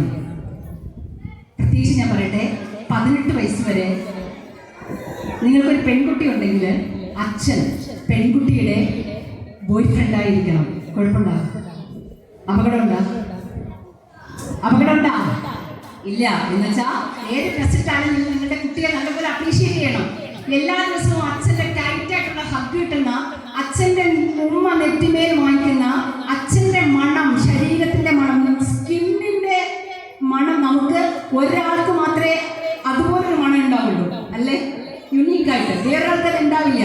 അപ്പൊ അച്ഛൻ്റെ മണം കിട്ടുന്ന പെൺകുട്ടികൾ 18 വയസ്സ് വരെ അവർ ഒരാളുടെയും നോട്ടത്തിനോ ഒരു റിലേഷൻഷിപ്പിലാവാനോ അപകടങ്ങളിലേക്ക് ആവാനോ ആഗ്രഹിക്കില്ല. നിങ്ങൾക്കറിയാമോ, കേരളത്തിൽ ഏറ്റവും കൂടുതൽ അൺവാണ്ടഡ് പ്രഗ്നൻസി റിപ്പോർട്ട് ചെയ്തിരിക്കുന്നത് 11th ക്ലാസ്സിലെ മക്കളിലാണ്. ഇപ്പൊ ഞാൻ കഴിഞ്ഞ ദിവസം ബെഡ് വെറ്റിംഗ് എന്ന് പറയുന്ന കുട്ടിയോട് ഞാൻ ഇത് സംസാരിച്ചപ്പോഴാണ്, അച്ഛനമ്മയെ ഞാൻ എല്ലാ ദിവസവും സെഷന് കാണുന്നതാണ്. വളരെ മികച്ച അമ്മ, ഒരു ഗവൺമെന്റ് സർവന്റ് ആണ്. അച്ഛൻ ഇവിടെ പാവം ഒരു അച്ഛൻ, എപ്പോഴും ചിരിക്കും. അതിൻ്റെ ഇലക്ട്രിക്കൽ കോൺട്രാക്ടറാണ്. പക്ഷേ എന്താ പറ്റിയെന്നറിയോ, 9 വയസ്സ് കഴിഞ്ഞപ്പോൾ കുട്ടി മച്ചുറായ ശേഷം അച്ഛൻ കുട്ടിയെ തൊട്ടിട്ടേ ഇല്ല. എന്നുവെച്ചാൽ നീ വലുതായി എന്നാണ് പറയുന്നത്. ഉടനെ അമ്മമാരും പറഞ്ഞു, പിന്നെ അച്ഛൻ്റെ പുറത്തൊന്നും കയറി മേയാൻ പോവല്ലേ, നീ വലുതായി എന്ന്. പ്യൂബർട്ടി അറ്റൈൻ ചെയ്യുന്ന മക്കൾക്ക് അച്ഛൻ്റെ, പെൺകുട്ടികൾക്ക് എപ്പോഴും അവരുടെ ഹീറോ അച്ഛനായിരിക്കും. കഴിഞ്ഞ ദിവസം ഒരു ദിവസം ഒരു കുട്ടി വീട്ടിൽ നിന്ന് ഇറങ്ങി ഓടും. 11th ക്ലാസ്സിൽ പഠിക്കുന്ന ഒരു മോള് 8 ദിവസം, എല്ലാ മാസത്തിലും 8 ദിവസം റൂമിനകത്ത് അടച്ചിരിക്കും. ചിലപ്പം രാധാകൃഷ്ണ നൃത്തം ചെയ്യും, ചിലപ്പോൾ ഉറക്കെ നിലവിളിക്കും, ചിലപ്പോൾ ഒന്നും സംസാരിക്കുകയില്ല, ഭക്ഷണം കഴിക്കില്ല, 8 ദിവസം കുളിക്കില്ല, അമ്മയെ ഒന്നും ചെയ്യാൻ വിടില്ല. എനിക്കിപ്പോൾ എന്താ അറിയോ, അച്ഛൻ ഭയങ്കര ആൽക്കഹോളിക്കായിട്ടുള്ള അച്ഛൻ എന്നും ആൽക്കഹോളും കഴിച്ചിട്ട് വന്നിട്ട് ഭയങ്കര സസ്പീഷ്യസ് ആണ്. അമ്മയെ ഇങ്ങനെ സംശയം, അമ്മ ആരെങ്കിലും വിളിക്കുന്നുണ്ടോ, വേറെ ആരോടെങ്കിലും ചിരിക്കുന്നുണ്ടോ, ഇങ്ങനെ സംശയമാണ്. അവിടെ ആ ഫാമിലി ഇഷ്യൂ അവർ അഡ്രസ് ചെയ്തിട്ടേ ഇല്ല. ഇത് കണ്ട് വളരുന്ന കുട്ടിക്ക് വല്ലാതെ ഭീതിയാണ് അകത്ത്. അച്ഛൻ മദ്യപിച്ചുകൊണ്ട് ദൂരെ വരുന്ന കാണുമ്പോഴേ അവരുടെ നെഞ്ചിലേക്ക് കൂടാൻ തുടങ്ങും. അച്ഛനോട് എന്നെ ഇഷ്ടമാണ്, പക്ഷേ ബോധം പറയുന്ന ഒരു പെഗ് ചെല്ലുന്ന അച്ഛന് ഈ പ്രിഫ്രോണ്ടൽ ലോബ് ഓഫായി പോയി. ഇപ്പം നിങ്ങൾ എന്നെ കേട്ടിരിക്കുന്നത് നിങ്ങളുടെ പ്രിഫ്രോണ്ടൽ ലോബ് ഓണായിരിക്കുന്നത് കൊണ്ടാണ്. എനിക്ക് നിങ്ങളോട് ഇങ്ങനെ മര്യാദയ്ക്ക് സംസാരിക്കാൻ പറ്റുന്നത് എൻ്റെ പ്രിഫ്രോണ്ടൽ ലോബ് ഓണായിരിക്കുന്നതാണ്. നമുക്ക് പരസ്പരം ആദരിക്കേണ്ടവരാണെന്നും പരസ്പര ശ്രദ്ധയോടെ കേൾക്കേണ്ടതാണെന്നുമുള്ള ബോധം നമുക്കുണ്ട്. ഈ ബോധം നഷ്ടപ്പെട്ടു പോയി കഴിഞ്ഞാൽ 3 വയസ്സുള്ള കുട്ടിയെ റേപ്പ് ചെയ്യും, അച്ഛൻ മകളെ റേപ്പ് ചെയ്യും, അങ്ങനെയുള്ള സാഹചര്യങ്ങളിലേക്ക് നമ്മുടെ സമൂഹം വരും. എൻ്റെ അച്ഛൻ എന്ന് പറയുന്നത് എൻ്റെ എല്ലാ ഏജിലെയും ഹീറോയാണ്. അങ്ങനെ അച്ഛൻ ഹീറോ ആയിട്ടുള്ള ഞാനാണ് 2015 മുതൽ 2018 വരെ സോഷ്യൽ ജസ്റ്റിസ് ഡിപ്പാർട്ട്മെന്റിൽ ഒരു 25ഓളം കുട്ടികളെ അച്ഛൻ പീഡിപ്പിച്ച മക്കളുടെ കഥ ഇങ്ങനെ ഇരുന്ന് കേൾക്കുന്നത്. അപ്പൊ നോക്കുമ്പോൾ ഡ്രഗ് അഡിക്റ്റ് ആണ്, ആൽക്കഹോളിക് ആണ്, ഫ്രോണ്ടൽ ലോബ് ഓഫായി വീട്ടിൽ വരുന്ന അച്ഛന് വെട്ടിക്കിടക്കുന്നത് അമ്മയാണോ കുഞ്ഞാണോ എന്ന് അറിയാൻ കഴിയില്ല. അല്ലെങ്കിൽ ചില അച്ഛന്മാർക്ക് മദ്യം കൂടുതൽ ബാധിക്കുന്നത് തലച്ചോറിനെയും സെക്ഷൽ കപ്പാസിറ്റിയുമാണ്. അപ്പൊ അതിന് വരുന്ന ഫ്രസ്ട്രേഷനും കാര്യങ്ങളും വരുന്നതുകൊണ്ട് തന്നെ വേറെ തരം മനോവൈകൃതത്തിലേക്ക് സ്വഭാവം മാറിപ്പോകും. അപ്പൊ ഞാൻ ഈ മോളോട് സംസാരിച്ചപ്പോൾ അവള് പറഞ്ഞു, എന്നെ ആർക്കും ഇഷ്ടമില്ല മേഡം. അച്ഛൻ എപ്പോൾ അടുത്ത് നിന്നാൽ അച്ഛൻ പറയും, നീ അങ്ങോട്ട് നീങ്ങിയിരിക്കും, അമ്മയുടെ അടുത്ത് പോയി കിടക്ക്, ഇങ്ങനെ പറയും. അങ്ങനെ അച്ഛൻ മടിയിൽ വെച്ച് അവർ രണ്ടുപേരും കൂടെ കളിക്കുകയൊക്കെ ചെയ്യും. ആ കുട്ടിയുടെ കണ്ണിൽ കൂടെ ഇങ്ങനെ കണ്ണുനീർ ഒഴുകിക്കൊണ്ടേയിരിക്കുന്നു കേട്ടോ. അപ്പോൾ അച്ഛൻ വീട്ടിൽ വന്നാൽ മൊബൈൽ നോക്കി അങ്ങനെ ഇരിക്കും. അമ്മ എല്ലായ്പ്പോഴും ഭയങ്കര പരാതിയാണ് അമ്മയ്ക്ക്. നീ അത് ചെയ്യുന്നില്ല, ഇത് ചെയ്യുന്നില്ല, രാവിലെ എണീക്കുന്നില്ല, പഠിക്കുന്നില്ല, മാർക്ക് കുറയുന്നു. ഇങ്ങനെ ഉള്ളിൽ സങ്കടം വരുന്ന ഒരു കുട്ടി എങ്ങനെ പഠിക്കും? സബ് കോൺഷ്യസ് മൈൻഡിൻ്റെ പവർ ഞാൻ പറയണമെങ്കിൽ 23 വയസ്സായിട്ടുള്ള ഒരു MBBS ഡോക്ടർ ഒരിക്കൽ സെഷന് വന്നിട്ട് 23 വയസ്സ് ബെഡ് വെറ്റിംഗ് ആണ്, കിടന്നു മുറ്റൊഴിക്കുന്ന സ്വഭാവം. 3 വയസ്സ് തുടങ്ങിയതാണ് സെഷൻ തുടങ്ങി. ഞാൻ അവളോട് ചോദിക്കുന്നുണ്ട്, എപ്പോഴാണ് ബെഡ് വെറ്റിംഗ് സ്റ്റാർട്ട് ചെയ്യണേ? അവൾ പറയുന്നുണ്ട്, മാം എനിക്ക് അറിയാനേ പറ്റില്ല, ബെഡ് നനയുമ്പോഴേ അറിയാമോ. അപ്പോൾ സൈക്കോതെറാപ്പി ഞാൻ പറഞ്ഞു നിങ്ങളോട് സബ് കോൺഷ്യസ് മൈൻഡിലുള്ള ട്രീറ്റ്മെൻ്റ് ആണ്, അവരൊരു ട്രാൻസ്ഫർ ആയിരിക്കും കൊടുത്ത്. അപ്പോൾ ഞാൻ ആ കുട്ടിയോട് പറഞ്ഞു, ഇന്ന് പോയിട്ട് 7 ദിവസം ഉറങ്ങുമ്പോൾ ആഴത്തിൽ ബോധത്തോടെ ഉറങ്ങും, എപ്പോഴാണ് നമുക്ക് യൂറിനേറ്റ് ചെയ്യാൻ തോന്നുന്നത്. അടുത്ത സെഷൻ വന്നപ്പോൾ അവൾ പറഞ്ഞു, ma'am somebody is touching in my vagina, എൻ്റെ യോനിയുടെ ഭാഗത്ത് ആരും വിരലുകൾ കൊണ്ട് തൊടുന്നുണ്ട്. നമുക്കൊരു ക്ലൂ കിട്ടി. ഒരു വിരലുണ്ടെങ്കിൽ ഒരു കൈ ഉണ്ടാവും, കൈ ഉണ്ടെങ്കിൽ ഒരു ബോഡി ഉണ്ടാവും. നമ്മുടെ സബ് കോൺഷ്യസ് മൈൻഡിലെല്ലാം ബോധ മനസ്സ് മറന്നു പോയാലും സബ് കോൺഷ്യസ് മൈൻഡ് ബോധ മനസ്സ് ഒരു കാര്യങ്ങളെയും വിട്ട് കളയുകയില്ല. അപ്പോൾ ഒരു സബ് കോൺഷ്യസ് മൈൻഡിലേക്ക് ഒരു സെഷൻ സ്റ്റാർട്ട് ചെയ്തപ്പോൾ ആ കുട്ടിയുടെ ഫയൽസ് ഓപ്പൺ ചെയ്യാൻ തുടങ്ങി. അടുത്ത സെഷനിൽ ഞാൻ പറഞ്ഞു വിട്ടു മോള് കുറച്ചുകൂടെ ബോധത്തോടു കൂടി ഉറങ്ങും.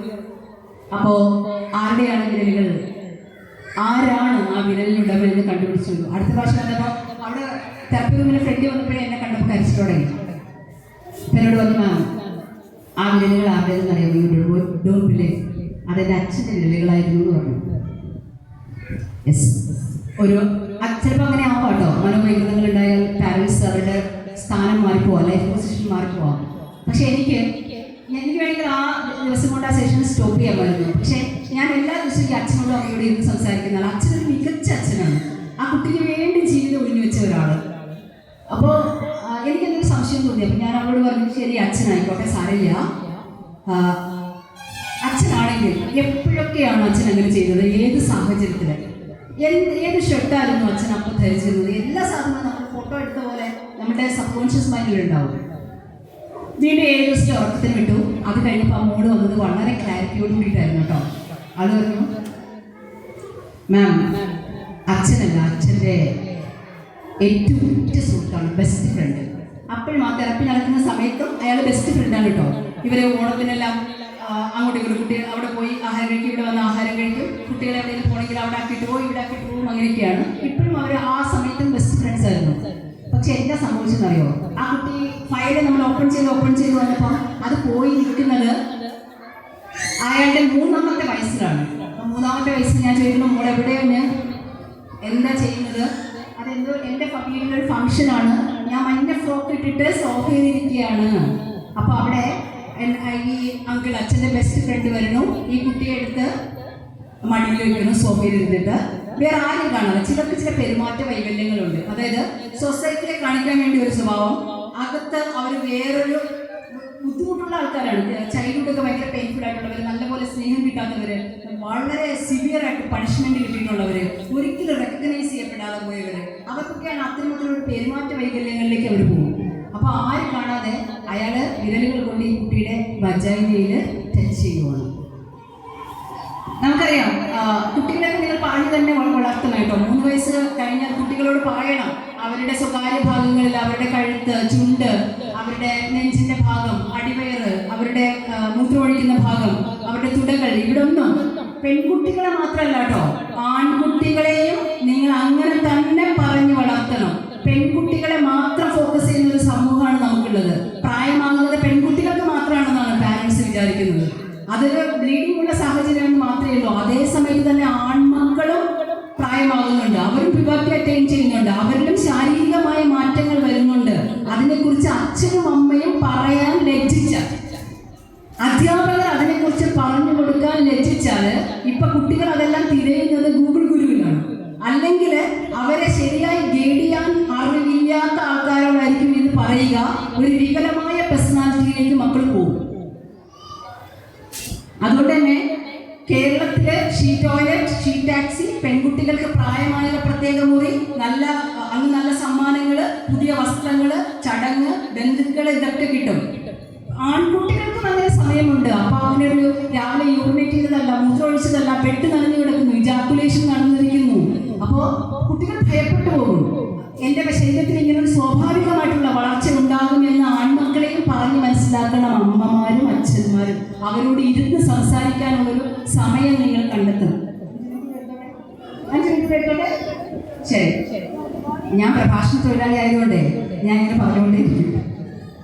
ശരി, അപ്പോൾ അതിനെക്കുറിച്ച് പറഞ്ഞു കൊടുക്കണം മക്കൾക്ക്. കഴിഞ്ഞ ദിവസം ഞാൻ TTC പഠിച്ച ഒരു കുട്ടി അധ്യാപികയാണ് ഒരു സ്കൂളിൽ. അവർക്ക് 2 മക്കളുണ്ട്. സിവിയർ ടെൻഷനായിട്ട് എടുത്തത്. ഞാൻ ഹസ്ബൻഡിനോട് സംസാരിച്ചിട്ടാണ് അവൻ പറയുന്നത്. പ്രണയ വിവാഹമായിരുന്നു. അവൻ പറയാണ്, മാഡം കല്യാണം കഴിഞ്ഞപ്പോൾ കുട്ടികൾ ഉണ്ടാകുന്നത് എങ്ങനെയാണെന്ന് ഇവർക്ക് അറിയില്ലായിരുന്നു. അപ്പോൾ ഇതൊക്കെ നമ്മൾ മക്കളോട് ഡിസ്കസ് ചെയ്തില്ലെങ്കിൽ, ശരീരത്തെക്കുറിച്ച് ഡിസ്കസ് ചെയ്തില്ലെങ്കിൽ അവർക്ക് ഇതൊക്കെ പറഞ്ഞു കൊടുക്കും. പീരിയോഡിക്കൽ സൈക്കിളിൽ എന്തൊക്കെ ഉണ്ടാകുന്നത് നിങ്ങൾ മക്കളോട് പറഞ്ഞു കൊടുത്തില്ലെങ്കിൽ ആരവർക്കത് പറഞ്ഞു കൊടുക്കും? പിന്നെ കേരളത്തിൽ പെൺകുട്ടികളല്ല, അപ്പൊ പെൺകുഞ്ഞുങ്ങൾ ഒറ്റയ്ക്ക് ഉണ്ടെങ്കിൽ അമ്മമാർക്ക് വല്ല ആദ്യമാണ്. എൻ്റെ പെൺകുട്ടി ഒറ്റയ്ക്കേ ഉള്ളൂ എന്ന് പറഞ്ഞുകൊണ്ട് പറഞ്ഞു പോകും. ആൺപിള്ള ആൺപിള്ളേർ വീട്ടിലുണ്ടെങ്കിൽ പാഞ്ഞു പോണ ഏതെങ്കിലും അമ്മമാരെ നിങ്ങൾ കണ്ടിട്ടുണ്ടോ? അപ്പം നമ്മൾ വിചാരിക്കുന്നത് ആൺമക്കൾ സുരക്ഷിതരാണെന്നാണ്. കേരളത്തിൽ ഏറ്റവും കൂടുതൽ ലൈംഗികമായിട്ട് പീഡിപ്പിക്കപ്പെടുന്നത് ആൺമക്കളാണ്. പുറത്തു പോകുമ്പോഴും തിയേറ്ററുകളിലും ആൺകുട്ടികളുടെ കണ്ണ് താഴ്ന്നിരുന്നാൽ, അവരുടെ എനർജി ലോ ആയാൽ, അവർ അസ്വസ്ഥത കാണിച്ചാൽ നമ്മൾ പറയും സ്വഭാവ ദൂഷ്യമാണ്, എന്തോ പ്രശ്നമില്ല, അവനെന്താണ്, എന്തിൻ്റെ കേടാണ് എന്നൊക്കെ നമ്മൾ പറയും. പെൺകുട്ടികളാണ് അങ്ങനെ ചെയ്യണമെങ്കിൽ നമുക്ക് മനസ്സൊന്നാണ്. അപ്പം അതുകൊണ്ട് കുഞ്ഞുനാളിലെ തൊട്ടേ നിങ്ങളുടെ മക്കളുടെ സന്തോഷം അവരുടെ കണ്ണുകളിലും മുഖത്തും ഉണ്ടോ എന്ന് ശ്രദ്ധിക്കണം. ഡോപ്പമൈൻ ആക്ടിവേറ്റ് ചെയ്യണമെങ്കിൽ രാവിലെ എണീക്കുമ്പോഴേ ഡ്രസ്സ് ചെയ്യുമ്പോഴേ പറയണം, നല്ല സുന്ദരി കുട്ടിയായിട്ടുണ്ടല്ലോ, നന്നായിട്ടുണ്ട് കേട്ടോ. മാർക്ക് പറഞ്ഞു, ശരി, 2 മാർക്ക് കിട്ടിയല്ലോ, അത് മതി, നമുക്ക് അടുത്ത പരീക്ഷയ്ക്ക് നന്നായിട്ട് പഠിക്കാം കേട്ടോ. കുട്ടികളുടെ കൂടെ ഇരുന്ന് 5ാം ക്ലാസ് വരെ നിങ്ങൾ കുട്ടികളുടെ കൂടെ ഇരുന്ന് സമയം നിശ്ചയിക്കണം. രാവിലെ എണീക്കാനായിട്ട് ഈ റോഡിൽ പോകുമ്പോൾ അമ്മമാരുടെ അലർച്ച കേൾക്കാം. രാവിലെ എന്താണ് വിളിച്ചോണ്ടാണ്. മക്കളെ പതിയെ തട്ടി തട്ടി തട്ടി ഉണർത്തിയിട്ടേ വിളിക്കാവൂ, ബ്രെയിൻ ഡാമേജ് ആവും. അതിന് നമ്മൾ നല്ല സമാധാനത്തോടു കൂടി എണീക്കണം. രാവിലെ എണീക്കുമ്പോഴേ ഒന്നും ഇനി ഇതാണല്ലോ എന്ന് വിചാരിച്ച് എണീക്കാതെ സമാധാനമായിട്ട് എണീറ്റ് സമാധാനമായിട്ട് സന്തോഷത്തോടു കൂടി അവരെ വിളിച്ചുണർത്തണം. 18 വയസ്സ് വരെ അമ്മമാര് ആൺമക്കളുടെ ഗേൾഫ്രണ്ടായിരിക്കണം. അങ്ങനെ ഇരുന്ന വേറെ ഒരു പെൺകുട്ടിയുടെ നോട്ടത്തേക്ക് നിങ്ങളുടെ കുട്ടികൾ വളർന്നു വരുമ്പോൾ പോല. ഇപ്പം 3 വയസ്സ് കഴിയുമ്പോഴേ കുട്ടികൾ ചോദിക്കാൻ തുടങ്ങി, നിനക്ക് PF ഉണ്ടോ, ബോയ് ഫ്രണ്ട് ഉണ്ടോ, നിനക്ക് GF ഉണ്ടോ, ഗേൾ ഫ്രണ്ട് ഉണ്ടോ? ആദ്യമൊക്കെ കുട്ടികൾ പറയും, ഞാൻ അങ്ങനെ ഒരാളെന്നുള്ള എനിക്കില്ല. പക്ഷെ ഒരു 5 തവണ ഇങ്ങനെ ചോദിക്കുകയാണ്. അപ്പൊ തോന്നുന്നു എനിക്കെന്താ ബോയ് ഫ്രണ്ട് ഇല്ലാത്തത്, എന്നെ കാണാൻ കൊള്ളൂല്ലേ. അപ്പൊ കാണുന്നവരെ അങ്ങ് ബോയ് ഫ്രണ്ട് ആക്കും. ഗേൾ ഫ്രണ്ട് കുട്ടികളെ സീരിയസ് ആയിട്ടാണ്. 3ാം ക്ലാസ് 4ാം ക്ലാസ്സിലേക്ക് മക്കള് വീട്ടിൽ വന്ന് പറയുന്നത്, എനിക്കൊരു ഗേൾ ഫ്രണ്ട് ഉണ്ട്, എനിക്ക് ബോയ് ഫ്രണ്ട് ഉണ്ട്, അവളെ കല്യാണം കഴിക്കണം എന്നൊക്കെ. മീൻസ് അവർക്ക് അവരുടെ വളർച്ചയേക്കാൾ കൂടുതലുള്ള കാര്യങ്ങളുമായിട്ട് അവര് അക്വൈറ്റഡ് ആണ്. ഇപ്പൊ ഡോപ്പമൈൻ ആക്ടിവേറ്റ് ചെയ്യണമെങ്കിൽ ആദ്യം നിങ്ങൾ രാവിലെ എണീറ്റ് ഡോപ്പമൈൻ ആക്ടിവേറ്റ് ചെയ്യണം. നല്ലൊരു ചായ കുറിച്ച് റെസ്റ്റ് എടുക്കുകയും നമ്മളെ കുറിച്ച് നല്ല തോട്ട്സ് ക്രിയേറ്റ് ചെയ്യുകയും ചെയ്യണം. 2, മക്കളുടെ ഡോപ്പമൈൻ ആക്ടിവേറ്റ് ചെയ്യണം. ഇടയ്ക്ക് പാർട്ട്ണറുടെ ഡോപ്പമൈനും കുടുംബസമാധാനത്തിന് വേണ്ടി ആക്ടിവേറ്റ് ചെയ്ത് കൊടുക്കണം. ഈ ഷർട്ട് ഡോപ്പമൈൻ നിങ്ങൾക്ക് നന്നായി കൊണ്ട് കേട്ടോ. അതിന് നമ്മൾ എന്താ ശ്രദ്ധിക്കണമെന്ന് വെച്ചാൽ കമ്മ്യൂണിക്കേഷൻ. രാവിലെ എണീക്കുമ്പം 3 കമ്മ്യൂണിക്കേഷനാണ് ഉള്ളത്. ഒന്ന് കോംപ്ലിമെന്ററി കമ്മ്യൂണിക്കേഷൻ, അതായത് സന്തോഷാണോ, ശരി, പേരെന്താണ്, ഡാൻസ് പേരുടെ അതുല്യ. ഉച്ചയ്ക്ക് എന്താ കഴിച്ചേ? ടീച്ചറാണല്ലേ. എന്താ കഴിച്ചേ? ഉച്ചയ്ക്ക് കഴിച്ചെന്ന് പറഞ്ഞു. എന്താ കഴിച്ച ഉച്ചയ്ക്ക്? ദോശയാ. എന്താ കഴിച്ച ഉച്ചയ്ക്ക്? ഭൂതം പോയാ? ഉണ്ടോ? ശരി, കഴിച്ചോ, ചോറ് കഴിച്ചോ? ശരി. Complimentary communication. ഒരാൾ ചോദ്യം ചോദിക്കണോ, വേറെ ഒരാൾ ഉത്തരം പറയണം സമാധാനമായിട്ട്. 2ാമത്തെ ഒരു തരം കമ്മ്യൂണിക്കേഷൻ ഉണ്ട്. ഒരു ചോദ്യം ചോദിച്ചതിനോട് GK ക്വസ്റ്റ്യൻ ചോദിക്കില്ല കേട്ടോ, സാധാരണ ചോദ്യങ്ങൾ ചോദിക്കാറില്ല. ചോദ്യം ഇവിടെ ഒരു നോട്ടീസ് അടിച്ച് ബാക്കി എല്ലാ കാര്യങ്ങളും ചെയ്തിട്ട് ഇത്രയും നേരം കൊണ്ട് ടീച്ചർ പറഞ്ഞിട്ട് ഇപ്പൊ എന്നോട് ചോദിക്കുന്ന ടീച്ചറിന്റെ സ്ഥലം എവിടെയാണ്? ഒരു സമാപന സമ്മേളനത്തിൽ സംസാരിക്കാൻ വരുന്ന ഒരാളോട് ചോദിക്കാനുള്ള ചോദ്യമാണോ ഇത്? ക്രോസ്. സോറി കേട്ടോ, എന്റെ സ്ഥലം നെടുമങ്ങാടാണ്. അപ്പോ നെടുമങ്ങാട് പറയുന്ന കോംപ്ലിമെന്ററി കമ്മ്യൂണിക്കേഷൻ. നമ്മൾക്ക് ക്രോസ് ആണ് പലപ്പോഴും വീട്ടിൽ നടക്കുന്നത്. കുട്ടികളേക്ക് അമ്മ എന്റെ ചെരുപ്പ് എവിടെ, നീ വെച്ചെടുത്ത് നോക്ക്, എന്റെ ഷർട്ട് എവിടെ, ഇന്നലെ ഞാൻ ഊരിയിട്ട ഷർട്ട് എവിടെ, നിങ്ങൾ കൊണ്ടുവന്ന് ബോധമില്ലാതെ ഇട്ടെടുത്ത് നോക്ക്. ക്രോസ്. അപ്പോ അത് കോംപ്ലിമെന്ററി കമ്മ്യൂണിക്കേഷൻ ആവാം. പിന്നെ അങ്ങോട്ട് കമ്മ്യൂണിക്കേഷൻ നടക്കുമോ? ഇപ്പൊ അവർ വിചാരിക്കും ചോദിക്കണ്ടായിരുന്നു, ഏത് സമയത്താണ് ചോദ്യം ചോദിക്കാൻ തോന്നിയത്. ഈ ഇതിലും വലിയ കമ്മ്യൂണിക്കേഷൻ ഉണ്ട്, അൾട്ടീരിയർ മോഡ് ഓഫ് കമ്മ്യൂണിക്കേഷൻ. ഞാൻ പറയാണ്, ഡാൻസ് സെലക്ട് ചെയ്ത കോസ്റ്റ്യൂം നല്ലതായിട്ടുണ്ട്, പക്ഷേ വേറെ ആരെങ്കിലുമാണ് അതിട്ട് കളിച്ചിരുന്നെങ്കിൽ നന്നായിരുന്നേനെ. നല്ല ചിരിയുണ്ട്, നല്ല സ്നേഹമുണ്ട്, എല്ലാം ഉണ്ട്, പക്ഷേ at the end of the communication ആ കൊച്ചെന്ത് വിചാരിക്കും? ദൈവം, ഇവർക്ക് വേറെ ഒരു ജോലിയില്ല, ഞാൻ സമാധാനമായിട്ട് അവിടെ ഇരിക്കുകയായിരുന്നല്ലോ. ഹേർട്ടാവുന്നു. 2 തലത്തും മൂർച്ചയായിട്ടാണ്. എല്ലാം നല്ല സുഖമായ വർത്തമാനമായിരിക്കും, പക്ഷെ മുറിയും. അപ്പോൾ അങ്ങനെയുള്ള കമ്മ്യൂണിക്കേഷനിലേക്ക് പോകാതെ എപ്പോഴും ഷർട്ട് എവിടെ, ഞാനതെടുത്ത് നനയ്ക്കാനിട്ടു, വേറൊരു ഷർട്ട് എടുത്തിട്ടുള്ളൂ. എൻ്റെ ബുക്ക് എവിടെ, അല്ലെങ്കിൽ എൻ്റെ ഷൂസ് എവിടെ, ആ ഷൂറാക്കിലുണ്ട്. സമാധാനമായിട്ട് നോക്കിയെടുത്തു. കോംപ്ലിമെന്ററി കമ്മ്യൂണിക്കേഷൻ, ഫാമിലി എനർജി അറിയാവൂലേ? രണ്ടാമത്തെ സീറോട്ടോണിൻ. എക്സസൈസ് ചെയ്യുന്ന എത്ര പേരുണ്ട് റെഗുലർ ആയിട്ട്? Very nice.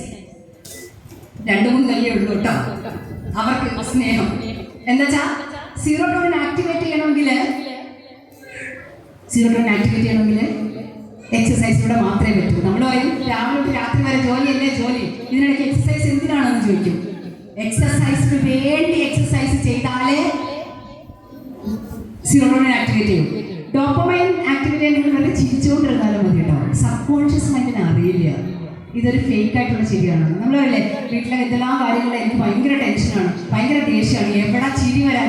അപ്പോഴും നമുക്ക് സൊല്യൂഷൻ ഉണ്ട്. ഇളിച്ചാലും കോർട്ടിസോൾ എന്ന് പറയുന്ന ഹോർമോൺ, സ്ട്രെസ് ഉണ്ടാക്കുന്ന ഹോർമോൺ താഴെ നിൽക്കും. നമ്മുടെ സബ് കോൺഷ്യസ് മൈൻഡിന് അറിയില്ല കേട്ടോ. അത് അലാവുദ്ദീന്റെ ഭൂതത്തെ പോലെയാണ്, എന്ത് ചോദിച്ചാലും തരും. ഇപ്പൊ സാധാരണ സ്ത്രീകൾക്ക് എന്താണ് നടുവേദന, മുട്ടുവേദന, വയറുവേദന, തലവേദന, പെടലി വേദന, ഇങ്ങനെ നമ്മൾ പറഞ്ഞുകൊണ്ടേയിരിക്കും. സബ് കോൺഷ്യസ് മൈൻഡ് എന്ത് വിചാരിക്കും? വേദനയാണ് അവർക്ക് ഇഷ്ടം, ഇങ്ങനെ ആക്ടിവേറ്റ് ചെയ്ത് തന്നുകൊണ്ടേയിരിക്കും. എന്തെങ്കിലും സുഖാവോ? ഇല്ല. ലോൺ, കടം കടം കടം എന്ന് പറയുന്നവരെ നോക്കൂ, കടം തന്നെ ആക്ടിവേറ്റ് ചെയ്തുകൊണ്ടിരിക്കും. സീറോട്ടോണിൻ ആക്ടിവേറ്റ് ചെയ്യണം. ഓക്സിറ്റോസിൻ ആൾക്കാരെ സഹായിക്കുമ്പോൾ, ആൾക്കാർക്ക് വേണ്ടുന്ന കാര്യങ്ങൾ ചെയ്തു കൊടുക്കുമ്പോൾ ഓക്സിറ്റോസിൻ ആക്ടിവേറ്റഡ് ആവും. പിന്നെ എൻഡോർഫിൻ. നിങ്ങളുടെ മക്കളുടേത് വലിയ ആർഭാടമൊന്നുമില്ലെങ്കിലും അവരുടെ ബർത്ത്ഡേ, നിങ്ങളുടെ വിവാഹ വാർഷികം, അങ്ങനെയുള്ള സ്പെഷ്യൽ ആയിട്ടുള്ള കാര്യങ്ങളൊക്കെ നിങ്ങളുടെ ഫാമിലിയിൽ കുറച്ച് ലൈറ്റൊക്കെ കത്തിച്ച് വെച്ച് നല്ല സുന്ദരമായിട്ട് ആഘോഷിക്കണം. നല്ല കയ്യടികളൊക്കെ ആയിട്ട് നല്ല മധുരമൊക്കെ വിളമ്പി ആഘോഷിക്കണം. എന്തിനാന്ന് വെച്ചാൽ അവരുടെ എൻഡോർഫിൻ നല്ല ആക്ടിവേറ്റഡ് ആവും. ഇത്രയും 4 ന്യൂറോ ഹോർമോൺസ് ആക്ടിവേറ്റഡ് ആണെങ്കിൽ ജീവിതമേ പ്രശ്ന സങ്കീർണമായാലും നമ്മുടെ താമരയെ പോലെ നമ്മളെ ഉയർത്തിപ്പിടിക്കും. താമരയെ കണ്ടിട്ടില്ലേ? വേരിന്റെ കുറെ ഭാഗം തണ്ടൊക്കെ ചെടിയിലല്ലേ? നമ്മൾ ആരെങ്കിലും താമര കയ്യെ ചെടി നിൽക്കണം പോകുന്നു പറയാറുണ്ടോ? നമ്മളുടെയും കുറെ കാര്യങ്ങളൊക്കെ ചെടിയിലല്ലേ? ആണ്. അപ്പോ നമ്മൾ എന്ത് ചെയ്യണം? ലക്ഷ്യങ്ങൾ. സൂര്യൻ എന്ന് പറയുന്ന ലക്ഷ്യമാണ്. താമര തന്നെ നീണ്ട കണ്ണില് സൂര്യനിലേക്കാണ് ഉയർത്തിപ്പിടിച്ചിരിക്കുന്നത്. ഈ ഹിന്ദു മിത്തോളജിയിലെ ഹിന്ദു ഭജൻസ് ഒരു ഭജനുണ്ട് കേട്ടോ. ക്ഷീരസാഗര നാരായണ ഹേ ശേഷശയന നാരായണ. എന്നുവെച്ചാ ക്ഷീരസാഗരം, പാല് കൊണ്ടൊരു സാഗരം ഉണ്ടോ? ഒരു ഗ്ലാസ് പാൽ അറിയാതെ ഇരുന്ന് പോയാൽ എന്താവും? തൈരാവില്ലേ? അപ്പൊ ക്ഷീരം കൊണ്ടൊരു സാഗരം ഉണ്ടോ? അത് യൂണിവേഴ്സാണ്. അതില് നാരായണൻ ശേഖിക്കുന്നത് അനന്തന്റെ പുറത്താണ്. അനന്തൻ എന്ന് പറഞ്ഞാൽ സർപ്പമല്ലേ? ബാബാ സുരേഷിന് മാത്രമല്ലേ സർപ്പത്തിനോടൊക്കെ പ്രണയമുള്ളൂ. നമുക്ക് എന്താ തോന്നുന്നത്? വിഷം, ഭയം. അതില് സൈക്യാട്രിസ്റ്റിനെ കണ്ട് മെഡിസിൻ കഴിച്ച് സൈക്കോളജിസ്റ്റിനെ കണ്ട് കൗൺസിലിംഗ് നടത്തിയാണോ നാരായണൻ ശേഖിക്കുന്നത്? അല്ല, നല്ല സുസ്മേരവദനായിട്ടാണ്. അത് നമുക്കുള്ള ഒരു മെസ്സേജാണ്. പ്രശ്നങ്ങൾ സങ്കീർണമായ ജീവിതത്തില് നമ്മൾ നല്ല സമാധാനമായിട്ട് മുന്നോട്ട് പോകണം. എക്സസൈസ് ചെയ്യുമോ? അച്ഛന്മാർ ചെയ്തില്ല, അമ്മമാർ കൃത്യം ചെയ്യണം കേട്ടോ. കാരണം നിങ്ങളാണ് ജീവിതത്തിൻ്റെ വീടിൻ്റെ സെൻറ്റർ. ഒരു റിക്വസ്റ്റ് വരുന്നുണ്ട്. മനസ്സ് കലങ്ങിയിരിക്കുമ്പോൾ, സങ്കടം വന്നിരിക്കുമ്പോൾ, തൊണ്ട വിങ്ങിയിരിക്കുമ്പോൾ, ദേഷ്യപ്പെട്ടും പ്രാഗിക്കൊണ്ടും സ്വയം പ്രാഗിക്കൊണ്ടും ഒക്കെ ഭക്ഷണം ഉണ്ടാക്കരുത്. നിങ്ങളുടെ ഫാമിലിക്ക് വേണ്ടി കുക്ക് ചെയ്യരുത്. അന്ന് പുറത്തുനിന്ന് വാങ്ങിച്ചാലും കുഴപ്പമില്ല, അന്ന് പിള്ളേർ പട്ടിണി കിടന്നാലും കുഴപ്പമില്ല. പക്ഷേ ഫുഡ് തെറപ്പി എന്ന് നമ്മൾ പറയാം. മോസ്കിൽ നിന്ന് കിട്ടുന്ന പോലെ, അമ്പലത്തിൽ നിന്ന് കിട്ടുന്ന പോലെ, ചേർച്ചിൽ നിന്ന് കിട്ടുന്ന പോലെ നല്ല എനർജറ്റിക് ആയിട്ടുള്ള പ്രസാദങ്ങൾ ഉണ്ടാവണം നമ്മുടെ അടുക്കളകളിൽ. അങ്ങനെ പ്രസാദം ഉണ്ടാവണമെങ്കിൽ ഭക്ഷണം ഉണ്ടാക്കുന്ന ആള് നല്ല സമാധാനത്തോടെയും സന്തോഷത്തോടെയും ഇത് കഴിക്കുന്ന ഓരോരുത്തർക്കും നല്ല സങ്കല്പങ്ങൾ ഉണ്ടാകണം എന്ന് വിചാരിച്ച് ചെയ്യണം. പിന്നെ മക്കളുടെ ഭാവിയെ കുറിച്ച് ഓർത്ത് ആലോചിക്കുകയും ചെയ്യരുത്. 85% നമ്മൾ ആലോചിച്ച് വിഷമിക്കുന്ന 85% ജീവിതത്തിൽ ഒരിക്കലും നടക്കാൻ പോണില്ല.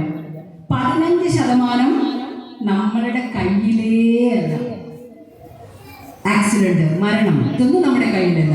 മറ്റുള്ളവരുടെ പെരുമാറ്റം, ഇതൊന്നും നമ്മുടെ കയ്യിലല്ല. ആകെ കുറച്ച് കാര്യങ്ങളെ നമുക്ക് ജീവിതത്തിൽ ഡീൽ ചെയ്യാനുള്ളൂ. ആ ഡീൽ ചെയ്യാനുള്ള ഉത്തരവാദിത്വം ഏറ്റെടുത്തുകൊണ്ട് നല്ല ചിന്തകളെ ഉണ്ടാക്കിക്കൊണ്ട് സങ്കല്പ സിദ്ധി എന്ന് നമ്മൾ പറയാം. ജീവിതം ഉണ്ടായിരിക്കുന്നത് ലോകം എങ്ങനെയോ പെരുമാറട്ടെ, ആൾക്കാർ എങ്ങനെയോ പെരുമാറട്ടെ, പാർട്ട്ണർ എങ്ങനെയോ പെരുമാറട്ടെ, മക്കൾ എങ്ങനെയോ പെരുമാറട്ടെ, ഞാൻ നല്ല സമാധാനത്തോടെ മുന്നോട്ട് പോകും എന്ന് ഓരോരുത്തരും തീരുമാനിക്കുന്നിടത്ത് ഓരോ വീടും നല്ല എനർജറ്റിക് ആവും. നമ്മളെ കാണുന്ന എല്ലാവരും നമ്മുടെ പോസിറ്റീവ് എനർജി റേഡിയേറ്റ് ചെയ്യുന്നത് കൊണ്ട് അവർ നല്ല സമാധാനത്തോടു കൂടി ജീവിക്കും. മനസ്സിലായോ? അപ്പോൾ സന്തോഷമായിട്ട് രാവിലെ എണീക്കുമ്പോൾ നല്ല സമാധാനത്തിൻ്റെ നല്ല തോട്ട്സ് ഉണ്ടാക്കിക്കൊണ്ട് നിങ്ങളുടെ മക്കളെ കുറിച്ചുള്ള വലിയ സ്വപ്നങ്ങൾ ആദ്യം ഉണ്ടാകേണ്ടത് ആരുടെ മനസ്സിലാണ്? അമ്മയുടെ മനസ്സിലാണ്, ഇല്ലേ? അപ്പോൾ അങ്ങനെയുള്ള നല്ല സങ്കല്പങ്ങൾ ഉണ്ടാകും. നിങ്ങൾ മക്കൾക്ക് ഒന്നും കൊടുത്തില്ലെങ്കിലും നല്ല പെരുമാറ്റവും നല്ല ചിട്ടയും അവരവരുടെ കാര്യങ്ങൾ സ്വന്തമായി ചെയ്യാനുള്ള കപ്പാസിറ്റിയും ഉണ്ടാക്കി കൊടുക്കണം. 18 വയസ്സിലും മക്കളുടെ അണ്ടർ ഗാർമെന്റ്സ് നനച്ചു കൊടുക്കുന്ന അമ്മമാരാവരുത്. അവരുടെ പ്രായത്തിനനുസരിച്ച് അവരെ നിങ്ങളുടെ വീട്ടുജോലികളിൽ കൂടി എൻഗേജ് ചെയ്യിപ്പിക്കുകയും അത് ചെയ്യുമ്പോൾ അവരെ അപ്രീഷിയേറ്റ് ചെയ്യുകയും അവരുടെ കാര്യങ്ങൾ അവർ സ്വയം ചെയ്യുന്നു എന്ന് ഉറപ്പുവരുത്തുകയും ചെയ്യണം. അങ്ങനെ നല്ല മാനസികാരോഗ്യമുള്ള ഒരു തലമുറയെ വാർത്തെടുക്കാൻ നിങ്ങൾക്ക് ഓരോരുത്തർക്കും സാധിക്കട്ടെ. സന്തോഷമുള്ള അഭിമാനമുള്ള അമ്മമാരാവാൻ, അഭിമാനമുള്ള അച്ഛന്മാരാകാൻ, ഈ നാടിന് നല്ല സിറ്റിസൺസിനെ സമ്മാനിക്കാൻ പറ്റുന്ന അധ്യാപകരാവാൻ ഇവിടെ ഇരിക്കുന്ന ഓരോരുത്തർക്കും സാധിക്കട്ടെ എന്ന് ആഗ്രഹിച്ചുകൊണ്ട് പ്രാർത്ഥിച്ചുകൊണ്ട് നല്ല കേൾവിക്ക് നന്ദി. Thank you so much. ഒന്ന് യാദൃശ്ചികമായിട്ട് സംഭവിക്കുന്നു എന്ന് വിചാരിക്കുന്ന ഒരാളല്ല ഞാൻ. എല്ലാം ഞാൻ ജനിച്ചപ്പോഴേ ഈ മൊമെൻ്റ് ഉണ്ട്. കാണാതെ പോകാൻ പറ്റില്ല, സംസാരിക്കാതെ പോകാൻ പറ്റില്ല. നിങ്ങൾക്ക് ആർക്കെങ്കിലുമൊക്കെ ചില മെസ്സേജസ് ചിലപ്പോൾ എൻ്റെ വാക്കുകളിലൂടെ ഉണ്ടായിട്ടുണ്ടാവും. അതുകൊണ്ട് പറയാണ്, ജീവിതത്തിൽ എപ്പോഴെങ്കിലും ജീവിതം അവിടെ അവസാനിച്ചിരിക്കുന്നു തോന്നിയാൽ, ഇനി ഒട്ടും മുന്നോട്ട് പോകാൻ പറ്റില്ല എന്ന് തോന്നിയാൽ, ആരും എന്നെ കേൾക്കുന്നില്ല, ഈ ഭൂമിയിൽ ആർക്കും എന്നെ മനസ്സിലാവുന്നില്ല, ഇനി ഒരു ദിവസം പോലും മുന്നോട്ട് പോകാൻ പറ്റില്ല എന്ന് തോന്നിയാൽ എൻ്റെ നമ്പർ ഷീപ്പ ടീച്ചറിൻ്റെ കയ്യിലുണ്ട്. എനിക്ക് സമയമുണ്ട്.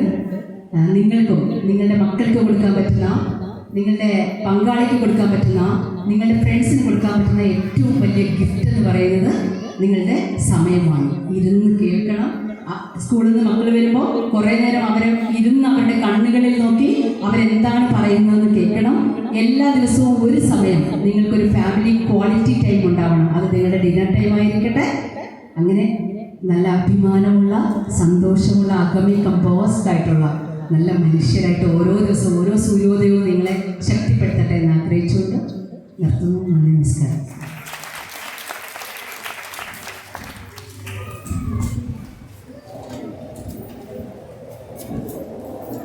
രക്ഷിതാക്കളെ, എന്തായാലും ഒരു പുഞ്ചിരിയോടുകൂടി, ഒരു പുഞ്ചിരിയിൽ തുടങ്ങിയാണ് ടീച്ചർ നമ്മളോട് സംസാരിച്ചു തുടങ്ങിയത്.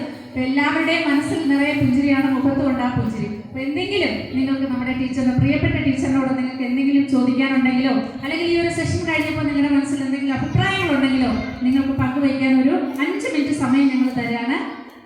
മുന്നോട്ട് വരാം.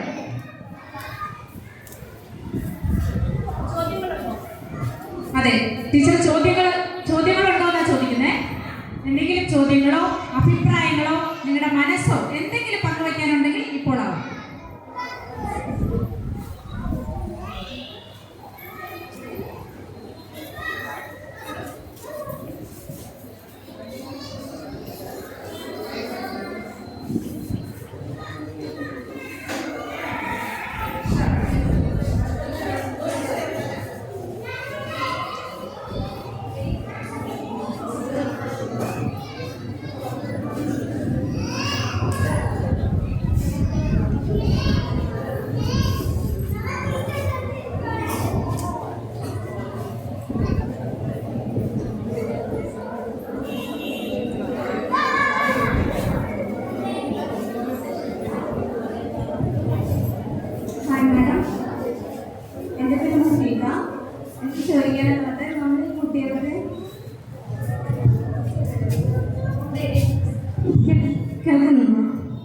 അതായത് കുട്ടികൾക്ക് എല്ലാ തരത്തിലും ഫ്രണ്ട് മോട്ടക്കാരെ എടുത്താൽ എല്ലാവരും നല്ല ഉഷാറാണ് ആള്. പക്ഷെ നമ്മളൊരു പബ്ലിക്കിനെ ഫേസ് ചെയ്യുമ്പോൾ അതിനിടയിൽ വരുമ്പോൾ ആള് ഭയങ്കര സൈലൻ്റായി. നമ്മൾ എപ്പോഴും ഞാനിപ്പോൾ സ്കൂൾ വരികയാണെന്നുണ്ടെങ്കിലും എന്നെ കണ്ടു കഴിഞ്ഞാൽ പിന്നെ ആള് കംപ്ലീറ്റ് ആബ്സെൻ്റാണ്, പിന്നെ ഒന്നിനും പോവില്ല. ബാക്കി എല്ലാവരും പെർഫെക്റ്റ് ആണ്, ഓക്കെയാണ്, അവരുടെ കാര്യം ചെയ്യും, ഹോംവർക്ക് ചെയ്യും, എല്ലാം ചെയ്യും. അങ്ങനെയുള്ള ഒരു ബിഹേവിയർ നമ്മൾ മാറ്റാൻ എന്താ ചെയ്യണം? അമ്മയുടെ പ്രസൻസിൽ കുട്ടി പ്രോഗ്രാമിന് വരില്ല ആണോ? മടിയാണ്. ടീച്ചേഴ്സിന് നമുക്ക് ഇവിടെ അല്ലാതെ പെർഫോം ചെയ്യാൻ പ്രശ്നമില്ല. അതെന്താ അറിയോ, അമ്മ ഒരു ഇൻറ്റിമേറ്റ് സ്പേസ് അല്ലേ. എനിക്കിത് പറഞ്ഞപ്പോൾ ഓർമ്മ പറഞ്ഞത് എൻ്റെ UP ക്ലാസ്സാണ്. എൻ്റെ അച്ഛൻ ആയിരുന്നു അവിടെ പ്രധാന അധ്യാപകൻ. അപ്പം എൻ്റെ പ്രോഗ്രാം വരുന്ന സമയത്തൊന്നും അച്ഛനെ ഏരിയേ വരില്ല. ഞാൻ വളരെ നെർവസ് ആവും. എൻ്റെ ആശാരം നോക്കി കുട്ടികൾ ഡാൻസ് ചെയ്യൂലേ, അതുപോലെയാണ്. അച്ഛനെ കണ്ടാൽ ഞാൻ നെർവസ് ആവും. പക്ഷേ എനിക്ക് അങ്ങനെ ഒരു ഭയം അത്തരം കാര്യങ്ങളൊന്നും ഉണ്ടായിരുന്നില്ല. പക്ഷേ ഇത് പതിയെ പതിയെ മാറിക്കിട്ടും. എന്തിനാന്ന് വെച്ചാൽ ഒന്നുകിൽ നമ്മൾ ഏതെങ്കിലും തരത്തിൽ അവരെ കറക്റ്റ് ചെയ്യാൻ ശ്രമിക്കുന്നുണ്ടോ എന്ന് നോക്കണം. മീൻസ് അമ്മ ഇരിക്കുമ്പോൾ മോനെ അത് വീട്ടിൽ അത് പ്രോഗ്രാം കഴിഞ്ഞ് കഴിഞ്ഞാൽ ഇത് ശരിയാവുന്നുണ്ടോ അത് ശരിയാവുന്നുണ്ടോ എന്നൊക്കെ നമ്മൾ പറയുന്നുണ്ടോ എന്ന് നോക്കണം. അത് ഒഴിവാക്കാൻ വേണ്ടിയിട്ട് കുട്ടികളെ നെർവസ് ആവും. ഇൻറ്റിമേറ്റ് സ്പേസ് ആണല്ലോ അമ്മ. സാധാരണ അമ്മ ഇരിക്കുമ്പോൾ നല്ല നല്ല കോൺഫിഡൻ്റ് ആയിട്ട് പെർഫോം ചെയ്യുകയും ചെയ്യുന്നവരുണ്ട്. പക്ഷേ നമ്മളുടെ ജഡ്ജ്മെൻറ്റ്സിലാണ് നമ്മൾ നടത്തുന്നതെങ്കിൽ ഇത് നല്ലതായി അത് മോശമായി അങ്ങനെയാണ് നമ്മൾ കൊടുക്കുന്നതെങ്കിൽ അതിൽ അത് തെറ്റിച്ചല്ലോ, നീ ഞാൻ പഠിപ്പിച്ചിട്ടുണ്ടെങ്കിൽ അത് തെറ്റിച്ചല്ലോ, എന്തിനാണ് നീ എന്നെ നോക്കിയത്, അങ്ങനെയാണെങ്കിൽ ചെറിയ കുട്ടികൾക്ക് അത് ഒഴിവാക്കാൻ വേണ്ടിയിട്ട് അവർ അത്തരം കാര്യങ്ങളിൽ നിന്ന് മാറി നിൽക്കും. അപ്പോൾ എപ്പോഴും നമ്മൾ കൊടുക്കുമ്പോൾ നിങ്ങൾക്ക് എന്താണോ വേണ്ടത്, നിങ്ങൾ പറയുന്ന ഓരോ വാക്കും നിങ്ങളുടെ മക്കൾക്കുള്ള ആശീർവാദമാണ് എന്ന് വിചാരിക്കണം. പാരൻസ് വിചാരിക്കുന്നത് ഞാൻ അവരെ കറക്റ്റ് ചെയ്തുകൊണ്ടേ ഇരുന്നാലേ അവർ ശരിയാവും എന്നുള്ളതാണ്. അല്ല, നമ്മൾ അവരെ അപ്രീഷിയേറ്റ് ചെയ്യുമ്പോഴാണ് നമ്മൾ എന്താണ്. ഇപ്പം ഒരു കുട്ടി ഇത്തിരി സ്റ്റേജ് ഫിയർ ഉണ്ട്, എന്നാലും അതിന് സ്റ്റേജ് ഫിയർ ഉണ്ട്. ആ ഫിയറോട് കൂടി അവരൊരു കാര്യം പെർഫോം ചെയ്യുമ്പോഴും നമ്മൾ അവരുടെ കോൺഫിഡൻസ് ലെവൽ ബൂസ്റ്റ് ചെയ്യണം.